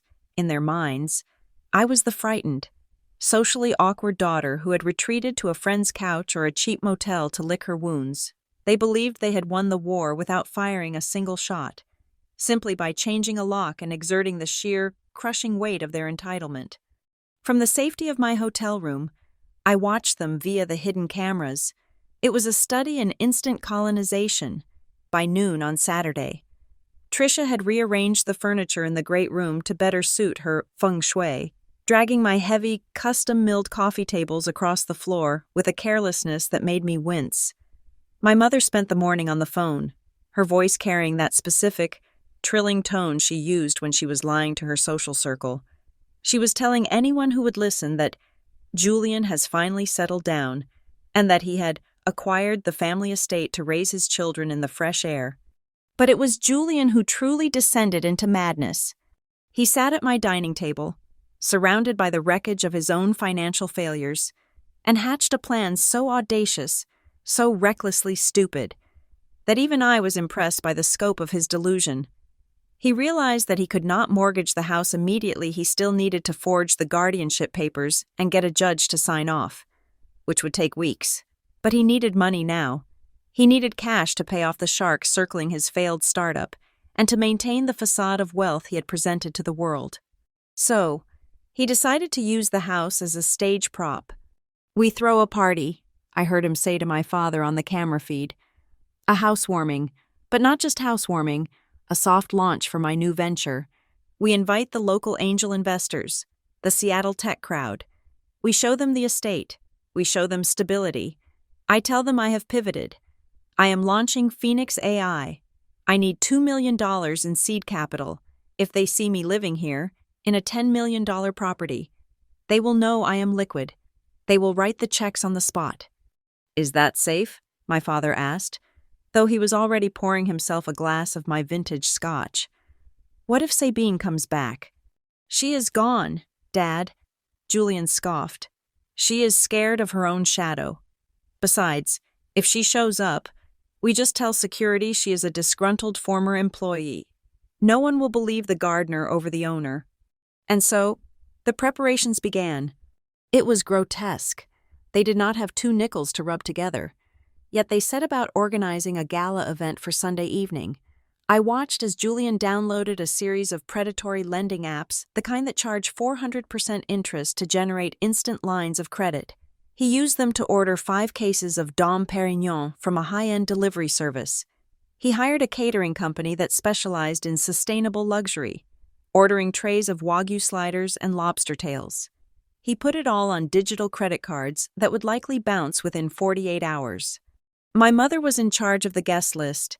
She called up old acquaintances, people they had not spoken to in years, people they had snubbed when Julian was on top in Silicon Valley. Now she was charming them, inviting them to the glass house for an exclusive evening. Yes, Julian bought it from Elias's estate. She lied smoothly into her cell phone. "Paid cash. He wants to reconnect with the community. You simply must come. Casual elegance. 7 o'clock. I sat in my hotel room, eating a turkey sandwich from a vending machine, and watched them construct their own gallows. I called Vance. "They are throwing a party," I told him. "Tonight, they are inviting investors. Julian is soliciting funds based on the premise that he owns the property." "Perfect," Vance said, his voice crisp and satisfied. "That elevates it from simple trespassing to wire fraud and securities fraud. If he takes a single check from an investor while standing in your living room claiming he owns it, he is going to federal prison for a very long time." "Should I stop it?" I asked. "They are going to ruin the floors." "Let the floors get ruined," Vance advised. "We can sand the floors. We cannot manufacture this kind of leverage. Let them commit the crime in front of witnesses. Let them have an audience. When we drop the hammer, we want it to be loud." Sunday evening arrived. The rain had stopped, leaving the forest washed clean and smelling of pine and wet earth. The sky was a deep, bruising purple. I stood in front of the full-length mirror in the hotel room. For the last 5 years, my uniform had been Carhartt pants, flannel shirts, and steel-toed boots. I dressed to work. I dressed to build. But tonight, I was not the builder. I was the demolitionist. I put on a charcoal gray suit I had bought for the Architecture Awards ceremony in New York 2 years ago. It was tailored to within an inch of its life, sharp and severe. I pulled my hair back into a tight, sleek bun. I applied makeup not to look pretty, but to look armored. Red lipstick, sharp eyeliner. I looked at my reflection. I did not look like the slow sister. I did not look like the victim. I looked like the person who owned the building. I picked up the thick leather portfolio from the bed. Inside was the deed to the glass house, notarized and stamped 3 years ago. Inside was the transfer of ownership paperwork. Inside was the printout of the text messages, the transcripts of the audio I had recorded, and the still images of Julian cracking the safe. It was not just a legal file, It was a weapon. I walked out to the parking lot. My truck was still hidden in the woods, so I had called a town car, but I was not going alone. I met Vance at the turnoff to the main road. He was standing next to a black sheriff's department SUV. Sheriff Miller was leaning against the hood, his arms crossed. Miller knew me. I redesigned the landscaping for the town square last year. He knew I was quiet, professional, and rigidly honest. "Sabine," Miller nodded as I got out of the car. "Mr. Vance here tells me you have got quite a situation up at the estate." "That is an understatement, Sheriff," I said. "My family has broken in. They have changed the locks, and right now, they are hosting a fraudulent fundraiser in my living room." "We have the eviction order ready," Vance said, patting his briefcase, "and based on the video evidence of the safe cracking, the sheriff has probable cause for a burglary charge." "Let's go crash a party," Miller said, opening the door of his cruiser. The atmosphere inside the great room was thick with the cloying scent of expensive perfume and the frantic energy of a scam in its final, desperate throes. I stood in the shadows of the foyer for a moment, watching the performance through the glass before I made my move. Julian was standing on a velvet ottoman he had dragged into the center of the room, a glass of my vintage champagne raised high above his head. He was sweating, a fine sheen of perspiration glistening under the track lighting, but his eyes were bright with the mania of a gambler who believes he is about to hit the jackpot. "This estate," Julian bellowed, his voice booming over the thumping bass of the lounge music, "is more than just a home. It is a fortress of innovation, just as the Montrose family has stood here for generations, unyielding and majestic. So too will Phoenix. I stand as a titan of the new economy. We are looking for partners who understand that legacy is the only currency that matters. We are looking for visionaries who want to be part of a $2 million seed round that will change the world." The crowd, a mixture of local angel investors, curious neighbors, and second-tier tech wannabes, murmured their approval. They were drinking the free alcohol, eating the lobster tails, and buying into the lie. My mother was circulating through the room like a shark in chiffon, touching arms, laughing too loudly, whispering to people that Julian had bought the place for cash just last week. It was a masterpiece of theater. It was time to bring down the curtain. I stepped into the room. I did not walk with the hesitant shuffle they expected from slow Sabine. I walked with the rhythmic, predatory precision of a metronome. I reached the main control panel on the wall, a sleek glass interface I had installed myself 6 months ago. I did not just turn off the music, I killed the entire audiovisual ambiance. I swiped the entertain mode off and engaged work mode. The bass died instantly. The warm golden mood lighting vanished, replaced by the harsh, clinical white glare of the overhead halogen floods. The room was suddenly stripped of its romance, revealing the wine stains on the rug and the desperate sweat on my brother's upper lip. The silence that followed was violent. 50 people froze, glasses halfway to their mouths. Julian blinked, blinded by the sudden brightness. "What the? Who turned the lights up? Music, we need music." My mother was the first to spot me. She broke away from a conversation with the vice president of the local bank and marched toward me, her heels clicking aggressively on the hardwood. Her face was a mask of furious disbelief. She did not see a threat. She saw a nuisance. She saw a disobedient child ruining a dinner party. "What the hell are you doing here?" she hissed, her voice low but carrying in the dead silence of the room. "I thought you knew your place. I thought you had the decency to go hide in a motel while the adults handled business." She reached out to grab my arm, her manicured nails like talons. "You are embarrassing your brother. Look at you, dressed up in a suit like some sort of caricature. Get back to the servants' quarters before I have security throw you out." I did not flinch. I did not look at her. I simply stepped out of her reach, treating her with the indifference one might show a piece of furniture. I looked past her, toward the corner of the room where Vance, my attorney, was standing next to a portable projector he had set up on a side table. I gave him a single, sharp nod. "Ladies and gentlemen," I said, my voice calm and projecting to the back of the room without a microphone. If I could have your attention on the main screen, please. My mother froze. Julian looked around, confused. Screen, what screen? Ignore her. She is having an episode. But it was too late. Vance hit the spacebar on his laptop, the massive white wall behind Julian, which he had been using as a backdrop for his ego, suddenly illuminated with a high-definition image. It was a legal document, a deed of trust. The font was large enough for everyone to read. Grant deed. Grantor Elias Montrose grantee. Sabine Montrose, date of recording October 15th, 2023. A ripple of confusion went through the crowd. People squinted. They whispered. I am Sabine Montrose, I announced, stepping into the center of the room. And contrary to what you have been told tonight, I have been the sole owner of this property for 3 years. This is not the Montrose family estate. This is my private residence. And Mr. Julian Montrose does not own a single square inch of it. Lies, Julian screamed, jumping down from the ottoman. He looked wild, cornered. It is a forgery. She is good with computers. She photoshopped it. My uncle left this place to me in probate. She is just the caretaker. She is mentally unstable. Is that so? I asked, my voice cutting through his panic. Let us see what you really think about my mental state. I signaled Vance again. The image on the screen changed. This time, it was a video file. The audio was crystal clear. It was a recording from the dining room, taken just 24 hours ago. On the screen, the guests watched Julian leaning over the table, his face twisted in a conspiratorial sneer.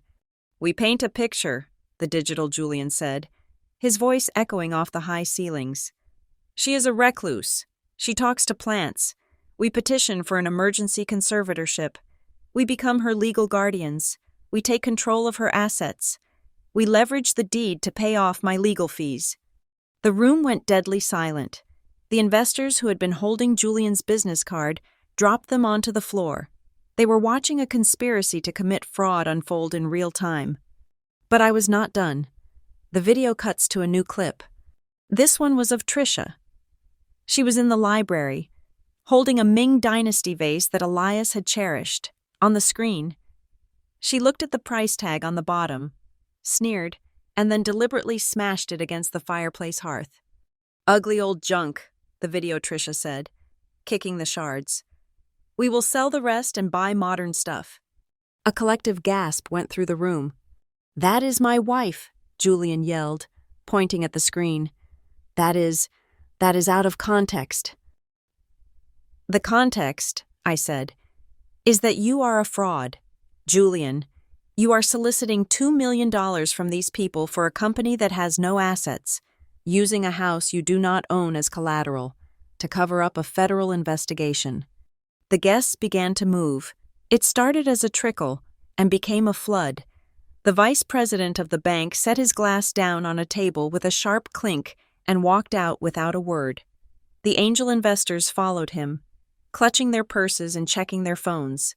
Wait, Julian pleaded, running after them. Do not listen to her. It is a deepfake. AI generated, I can explain. The seed round is still open. No one looked back. The room emptied rapidly, leaving only the smell of stale champagne and the wreckage of a family's reputation. You little witch, my mother hissed, advancing on me again. Her face was pale, her lips trembling. You did this on purpose. You waited until tonight. You wanted to humiliate us. After everything we did for you, we gave you life. You gave me nothing but a complex, I said coldly. And now, I am giving you reality. Julian turned on me. His fists clenched. The charm was gone. The brother was gone. There was only a desperate, violent man. You think this proves anything, he snarled, stepping into my personal space. It is just a video. I will sue you for defamation. I will ruin you. I have lawyers who will eat you alive. I do not think you will be calling any lawyers for a while, Mr. Montrose, a heavy voice interrupted. Sheriff Miller stepped out from the hallway where he had been waiting. He was flanked by 2 deputies. He was not smiling. Julian froze. He looked at the uniform, then at the gun on Miller's hip. Julian Montrose, Miller said, his voice filling the empty room. I have a warrant here for your arrest. It was issued this morning by the FBI field office in San Francisco. Charges include wire fraud, securities fraud, and embezzlement. No, Julian whispered, the color draining from his face. That is a misunderstanding. My legal team is handling it.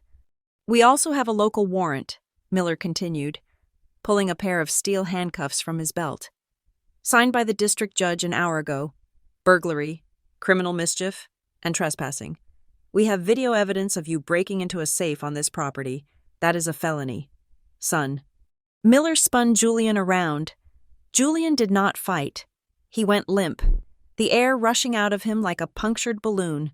The handcuffs clicked shut a sharp, final sound that echoed off the teak floors. You have the right to remain silent, Miller recited, tightening the cuffs. Mom! Julian screamed, his voice cracking like a child's. Mom! Do something! Tell them it is my house. My mother stood paralyzed. She looked at her golden boy, the genius, the future of the family, now bent over a table in handcuffs. She looked at me, the gardener, standing untouched in a tailored suit. Her world had inverted. She could not process it. But Trisha could. Trisha, who had been standing by the buffet table stuffing shrimp into her mouth, suddenly realized the gravity of the situation. She saw the police. She saw the video of herself smashing the vase. She saw her husband in chains. She let out a shriek that sounded like tearing metal. I didn't do it, Trisha screamed, pointing a trembling finger at Julian. It was his idea. He told me the house was ours.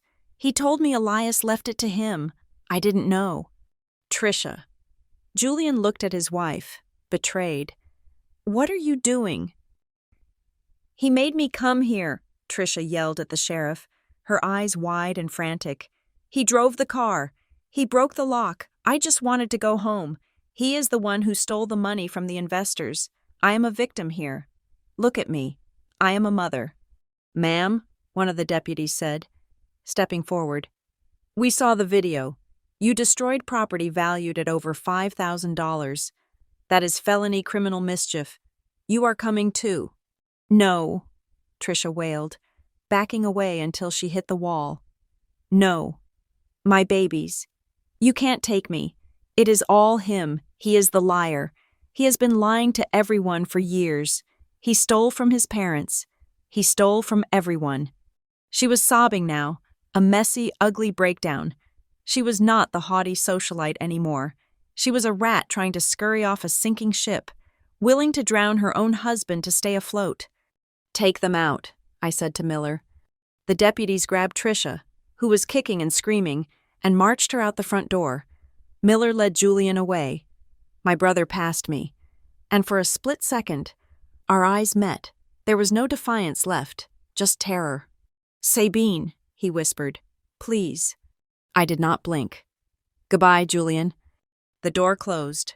The sirens outside wailed to life, a red and blue strobe light flashing through the windows, illuminating the stunned faces of my parents. They were the only ones left. My father was sitting on the sofa, holding his head in his hands. My mother was standing in the center of the room, staring at the closed door where her son had just vanished. She turned to me slowly. Her face was contorted into a mask of pure, unadulterated hatred. You monster, she whispered. You called the police on your own brother. You sent him to prison. Are you happy now? Is this what you wanted to destroy this family? I walked over to the presentation table and unplugged my phone. The screen went black. I didn't destroy the family, Mother, I said, my voice quiet and steady. I just stopped paying for the illusion. He will die in there, she screamed, lunging at me. My father grabbed her arm, holding her back. He is sensitive. He cannot handle prison. You killed him. You killed him just as surely as if you shot him. He committed fraud, I said. He stole your retirement. He stole your house. He tried to steal my mind. If he dies, it is because of the choices he made, not mine. We have nowhere to go, my father said. His voice was raspy, broken. He looked 20 years older than he had an hour ago. "Sabine, you heard the sheriff. Julian stole everything. We have no money. The car is likely being repossessed as we speak. We have nowhere to go." He looked up at me, and for the first time in my life, I saw him beg. "You cannot kick us out tonight," he said. "It is late. We are your parents. Regardless of what happened, we are your parents." I looked at them.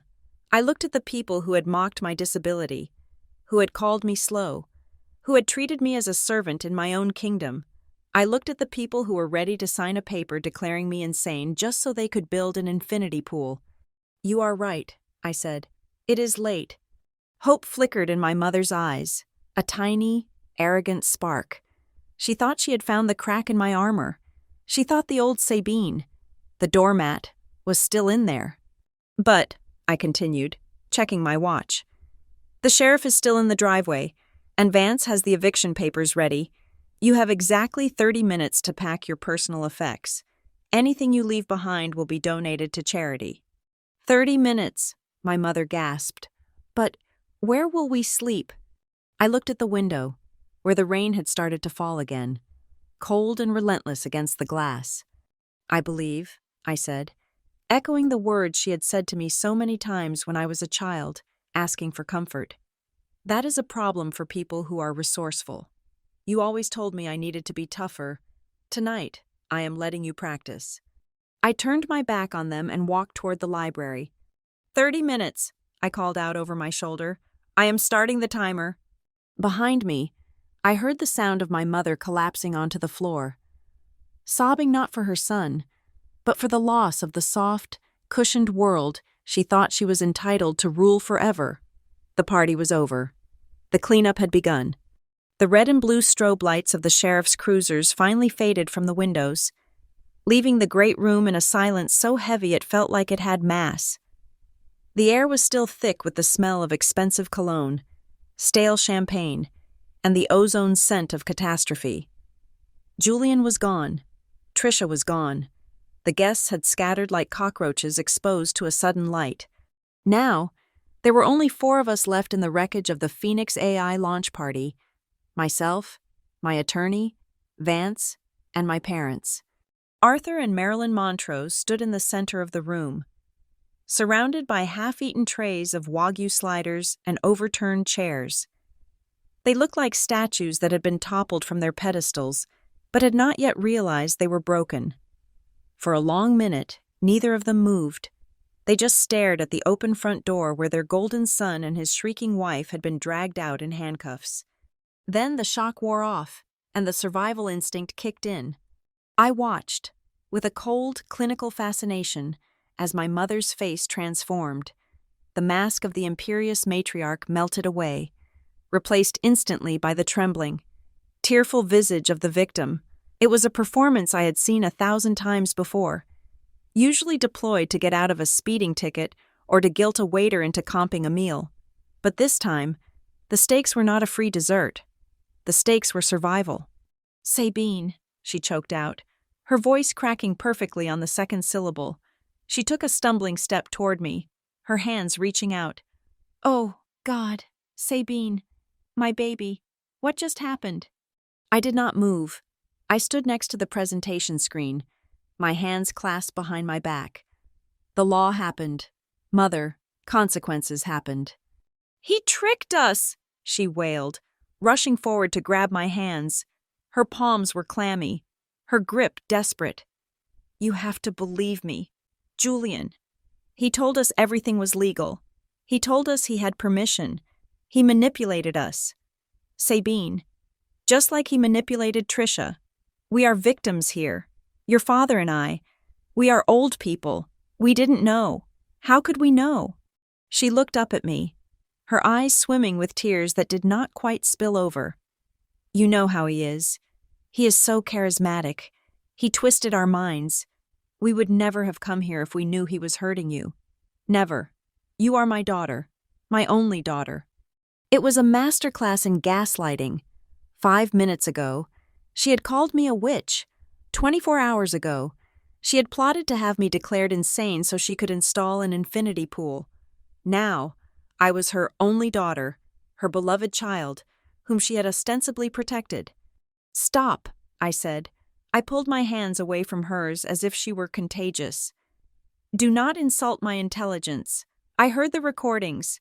Mother, I heard you call me slow. I heard you agree to the conservatorship. You were not manipulated.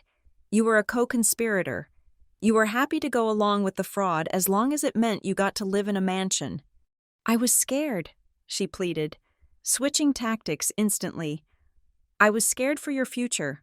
I thought you couldn't handle the estate alone. I was trying to help you." "Help me by stealing my home," I asked.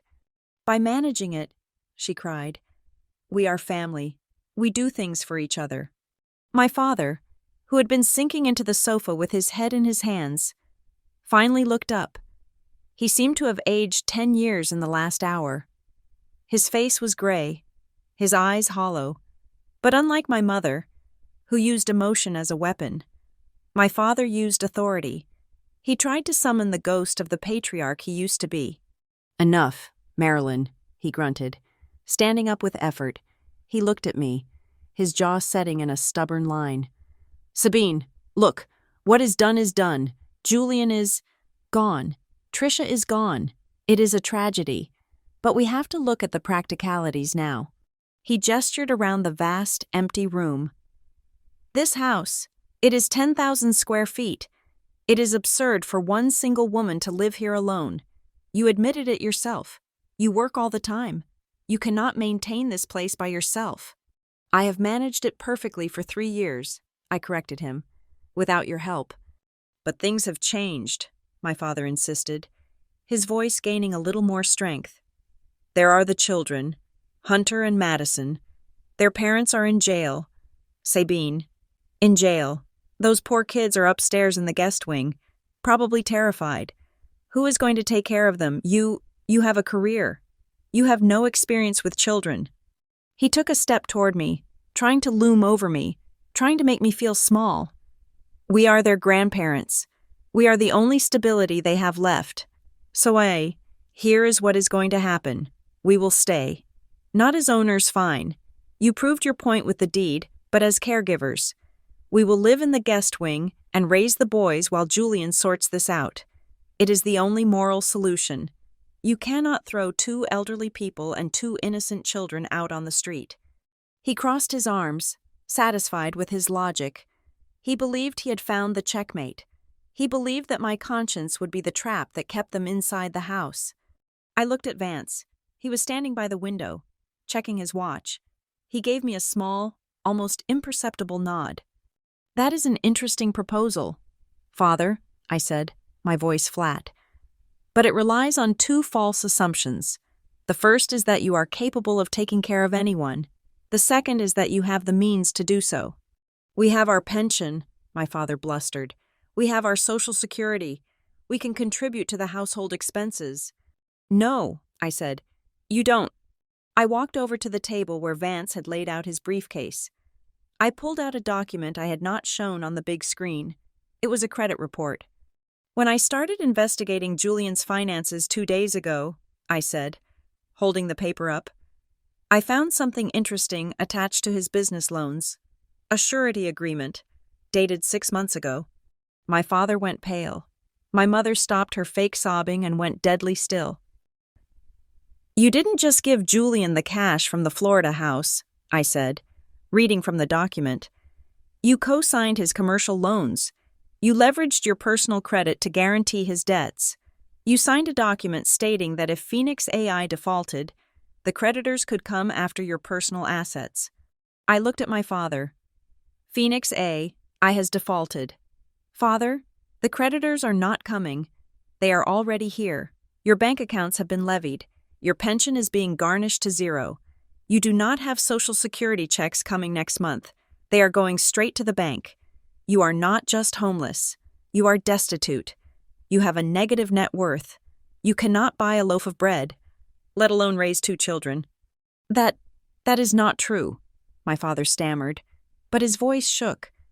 "Julian said it was just a formality. He said the company was solvent." "Julian lied," I said. "And you signed?" My mother let out a high, keening noise and slumped against the wall. "We are ruined," she whispered. "We are actually ruined." "Yes," I said. "You are—" "But the children," my father shouted, desperation making his voice shrill. "That is even more reason for us to stay. We need a roof. We need your help to raise them. You cannot separate us from our grandchildren." "I am afraid that decision has already been made," I said.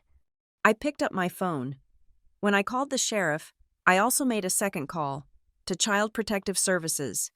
"What?" my mother screamed. "You called CPS in your own family."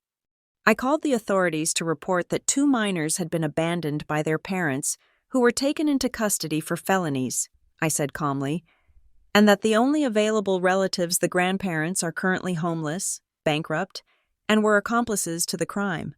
"You monster," my mother shrieked. "You gave them away to strangers." "I ensured they would be fed and housed," I replied. "Because you cannot do either, and I cannot take them. I work 18 hours a day. I am not a mother, and I will not have them raised in this house, watching their parents and grandparents destroy each other. They need stability. They need a foster placement where they are not pawns in a con game." "They are here," my father gasped.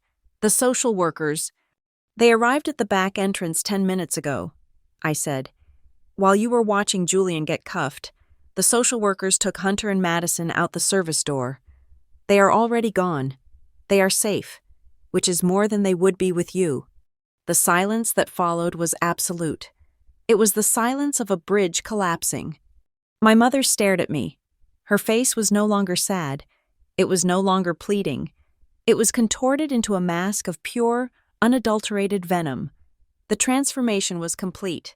The beloved daughter was gone. The baby was gone. All that was left was the enemy. "You!" she hissed, her voice low and trembling with rage. "You spiteful, jealous, barren little bitch!" She pushed herself off the wall and walked toward me, her eyes burning with hate. "You planned this. You planned every second of this.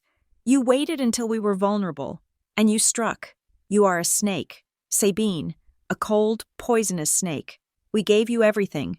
We put clothes on your back. We tolerated your stupidity, your slowness, your awkwardness, and this is how you repay us." She gestured wildly at the luxurious room. "Look at this. You have everything. You have millions of dollars.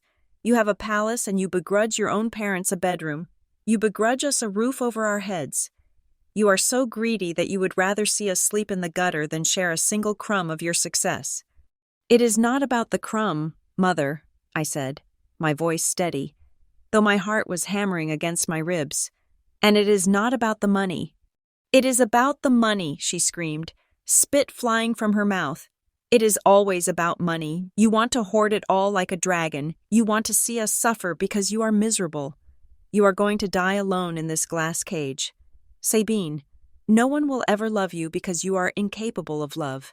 You are a robot." "I am not a robot," I said quietly. "I am a limit." I stepped closer to her, invading her space for the first time. "You talk about money. Let's talk about it. I have spent 5 years restoring this house. Every dollar I earned went into these beams, these floors, and in 3 days, you caused $20,000 in damage. But I don't care about the $20,000. I can earn that back in a week." I looked at my father, then back at her. "I do not regret the money. Mother, I regret the kindness. I regret the times I let you make me feel small so you could feel big. I regret the years I spent thinking I was broken because I couldn't process your lies fast enough. I regret that I opened the gate 3 nights ago. I regret that I had hope." "Hope," she laughed, a cruel, jagged sound. "You never had hope. You had resentment." "I had hope that for once, you were coming to see me," I said. "Not the ATM, not the servant, not the caretaker, me. But you didn't. You came to harvest me. And now that there is nothing left to harvest, you hate me for it." I turned to Vance. "What time is it?" "It is 9:30, Vance said, his voice cutting through the emotional haze like a knife. "You have 30 minutes, I said to my parents. "For what?" my father asked, dazed. "To pack," Vance answered, stepping forward. He held up a clipboard. "This is a formal notice of trespass. You have been evicted. The sheriff has given us a grace period of 30 minutes to allow you to collect your personal effects, clothing, and toiletries only. No furniture, no electronics that were not brought with you, no valuables belonging to the estate." "And if we refuse," my mother sneered, "are you going to drag us out?" "I won't have to," Vance said calmly. "Sheriff Miller left a deputy at the end of the driveway.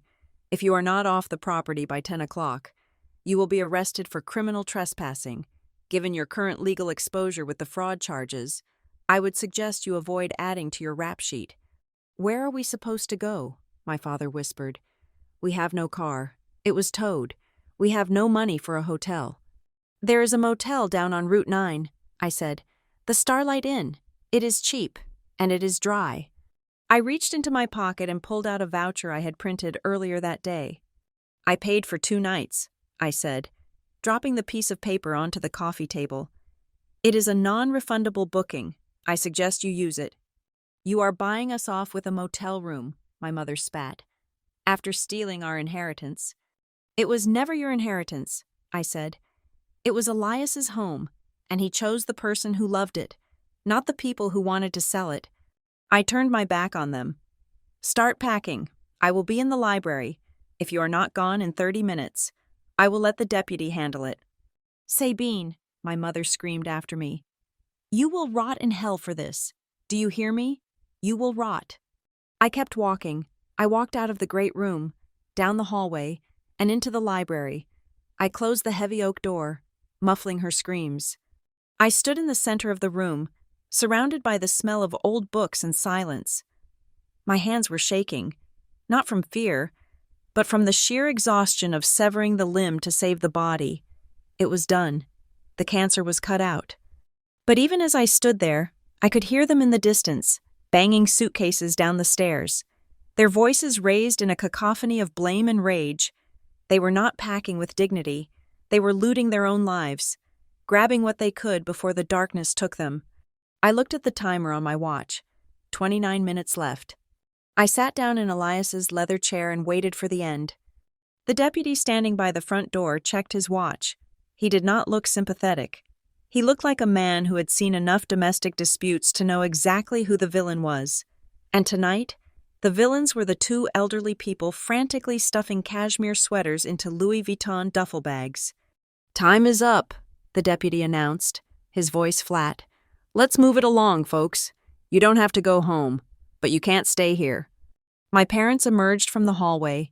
They looked like refugees from a high society shipwreck. My mother was wearing a fur coat over her cocktail dress, but she had buttoned it wrong, and her hair, usually sprayed into an immovable helmet of perfection, was beginning to frizz in the humidity.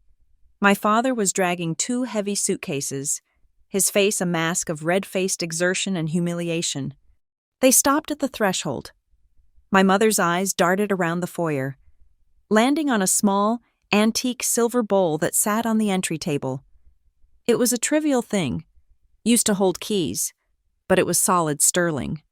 Without breaking stride, she reached out and snatched it, shoving it into her oversized purse. "Empty the bag, Mother," I said.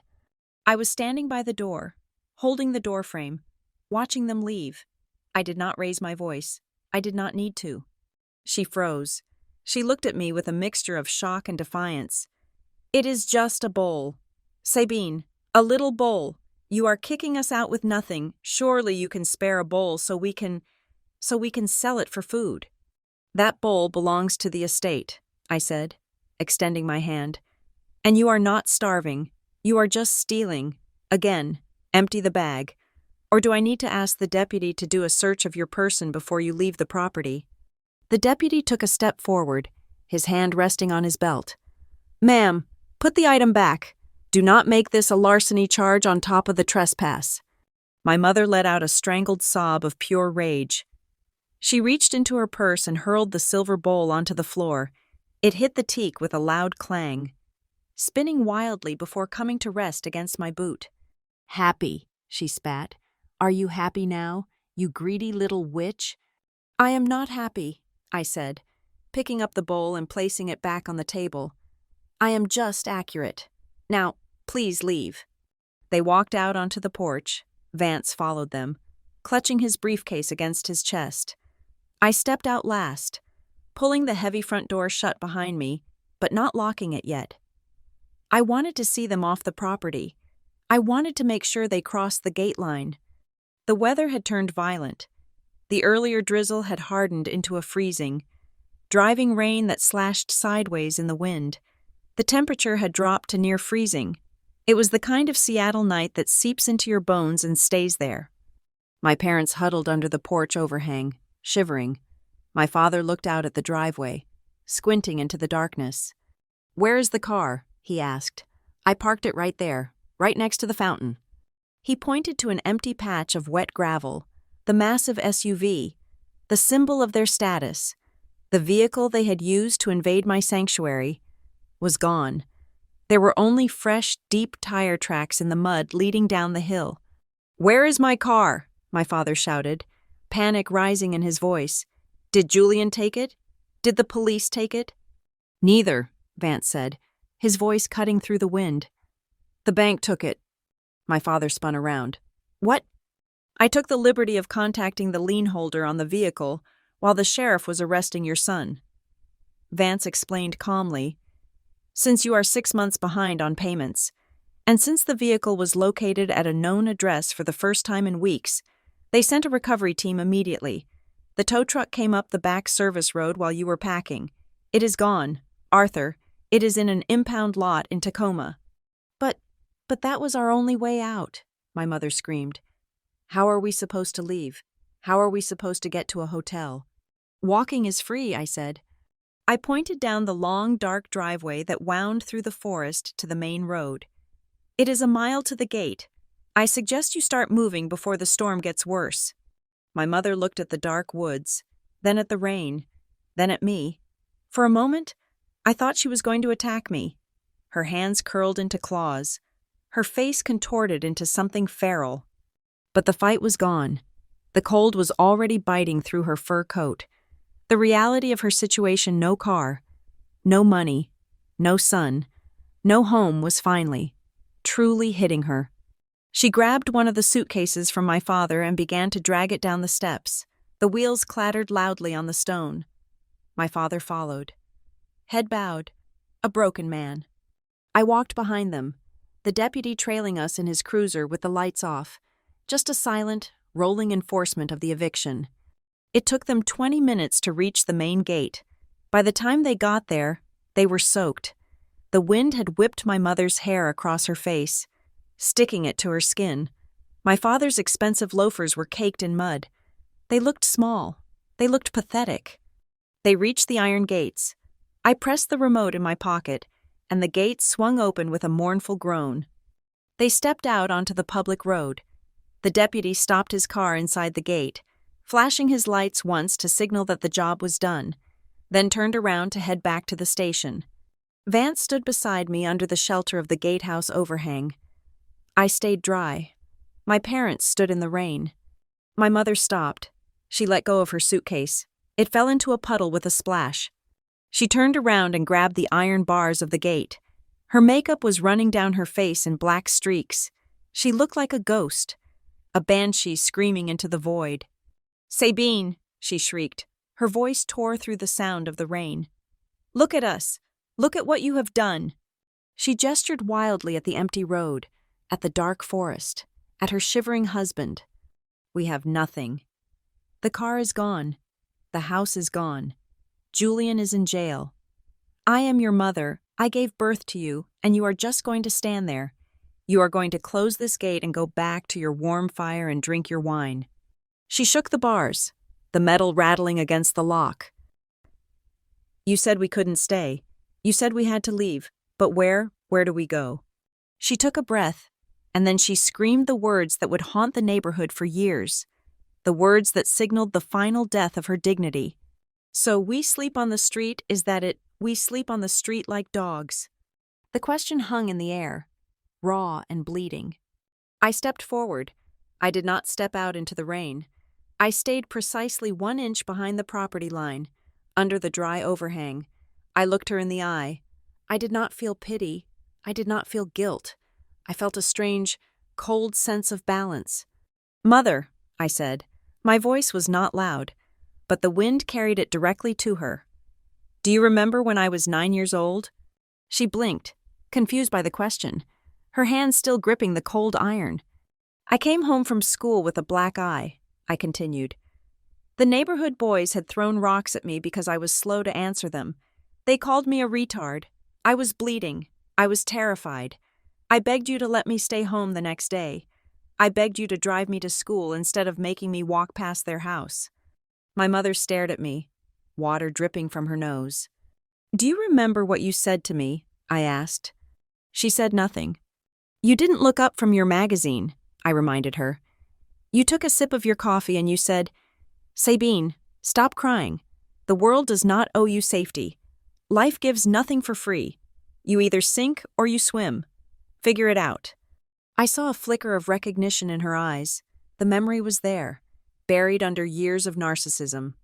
"I swam," I said softly. "I figured it out. I built a fortress so no one could ever throw rocks at me again." I reached into my pocket and pulled out the crumpled piece of paper, the voucher for the Starlight Inn. "And now," I said, "it is your turn. Tonight, I am returning the lesson. You are right. The world does not owe you a mansion. Sink or swim. Mother." I flicked the paper through the bars. The wind caught it, fluttering it like a white moth until it landed in the mud at her feet. "That is for 2 nights at the motel down the road," I said. "It has a roof. It has a bed. After that, you figure it out." "Sabine," my father cried out, stepping forward. "Please don't do this." "Goodbye," I said. I pressed the button on the remote. The heavy iron gates began to close. My mother lunged forward, as if to stop them with her bare hands. But the mechanism was relentless. She had to pull her hands back to avoid being crushed. "Sabine," she screamed one last time, her voice cracking. "Open this gate. I command you. Open it." The gate slammed shut with a final resonant clang that sounded like a judgment gavel. The lock engaged with a heavy thud. I stood there for a moment, looking through the bars. I could see them standing in the rain, illuminated only by the distant street lamp. 2 small, wet figures against the vast, indifferent night. They looked at the voucher in the mud. My father bent down to pick it up. I turned my back on them. "Let's go, Vance," I said. We walked back up the driveway. The rain beat against my raincoat, but I was warm. I walked past the spot where the SUV had been. I walked up the stone steps. I walked through the front door. I closed the heavy oak door behind me and threw the deadbolt. The sound of the storm vanished. The screaming vanished. The chaos vanished. The house was silent, but it was not the empty silence of abandonment. It was the expectant silence of a blank canvas. I walked into the great room. I did not look at the mess. I would hire cleaners in the morning. I walked straight through to the back of the house, to Elias's study. The fire in the hearth had burned down to embers, but it was still warm. I walked over to the side table and poured myself a glass of the vintage red wine that Tricia had failed to finish stealing. I sat down at the heavy mahogany desk. I pushed aside the legal papers, the restraining orders, the eviction notices, the police reports. Underneath them was a large sheet of vellum paper. I unrolled it. It was the master plan for the Yamashita garden. The ink lines were crisp and black. The topography was complex, challenging, and beautiful. It was a problem that could be solved with patience, with stone, with light, and with silence. I took a sip of wine. It tasted like blackberries and earth. It tasted like victory. I picked up my drafting pen. My hand was steady. The tremor was gone. The lag was gone. I looked out the window. The floodlights were off now. Outside, there was only the forest and the dark. Somewhere out there, my parents were walking in the rain, learning the lesson they should have learned 30 years ago. I did not hate them anymore. I simply did not need them. I touched the pen to the paper and drew a straight, perfect line. The camera pulls back slowly, through the glass wall of the study, retreating into the night. It shows Sabine Montrose sitting alone in her pool of warm light. Surrounded by the dark, whispering trees of her own kingdom. She is working. She is building. She is free. Fade to black. Thank you so much for listening to this story. I would love to know where you are tuning in from. Please leave a comment below with your country or city. And let's share our thoughts on Sabine's decision. Do you think she was too harsh? Or was it exactly what they deserved if you enjoyed this story? Please subscribe to the Family Revenge Stories channel. Hit that like button and smash the hype button to help this video reach more people who need a little justice in their lives. Stay strong and see you in the next story.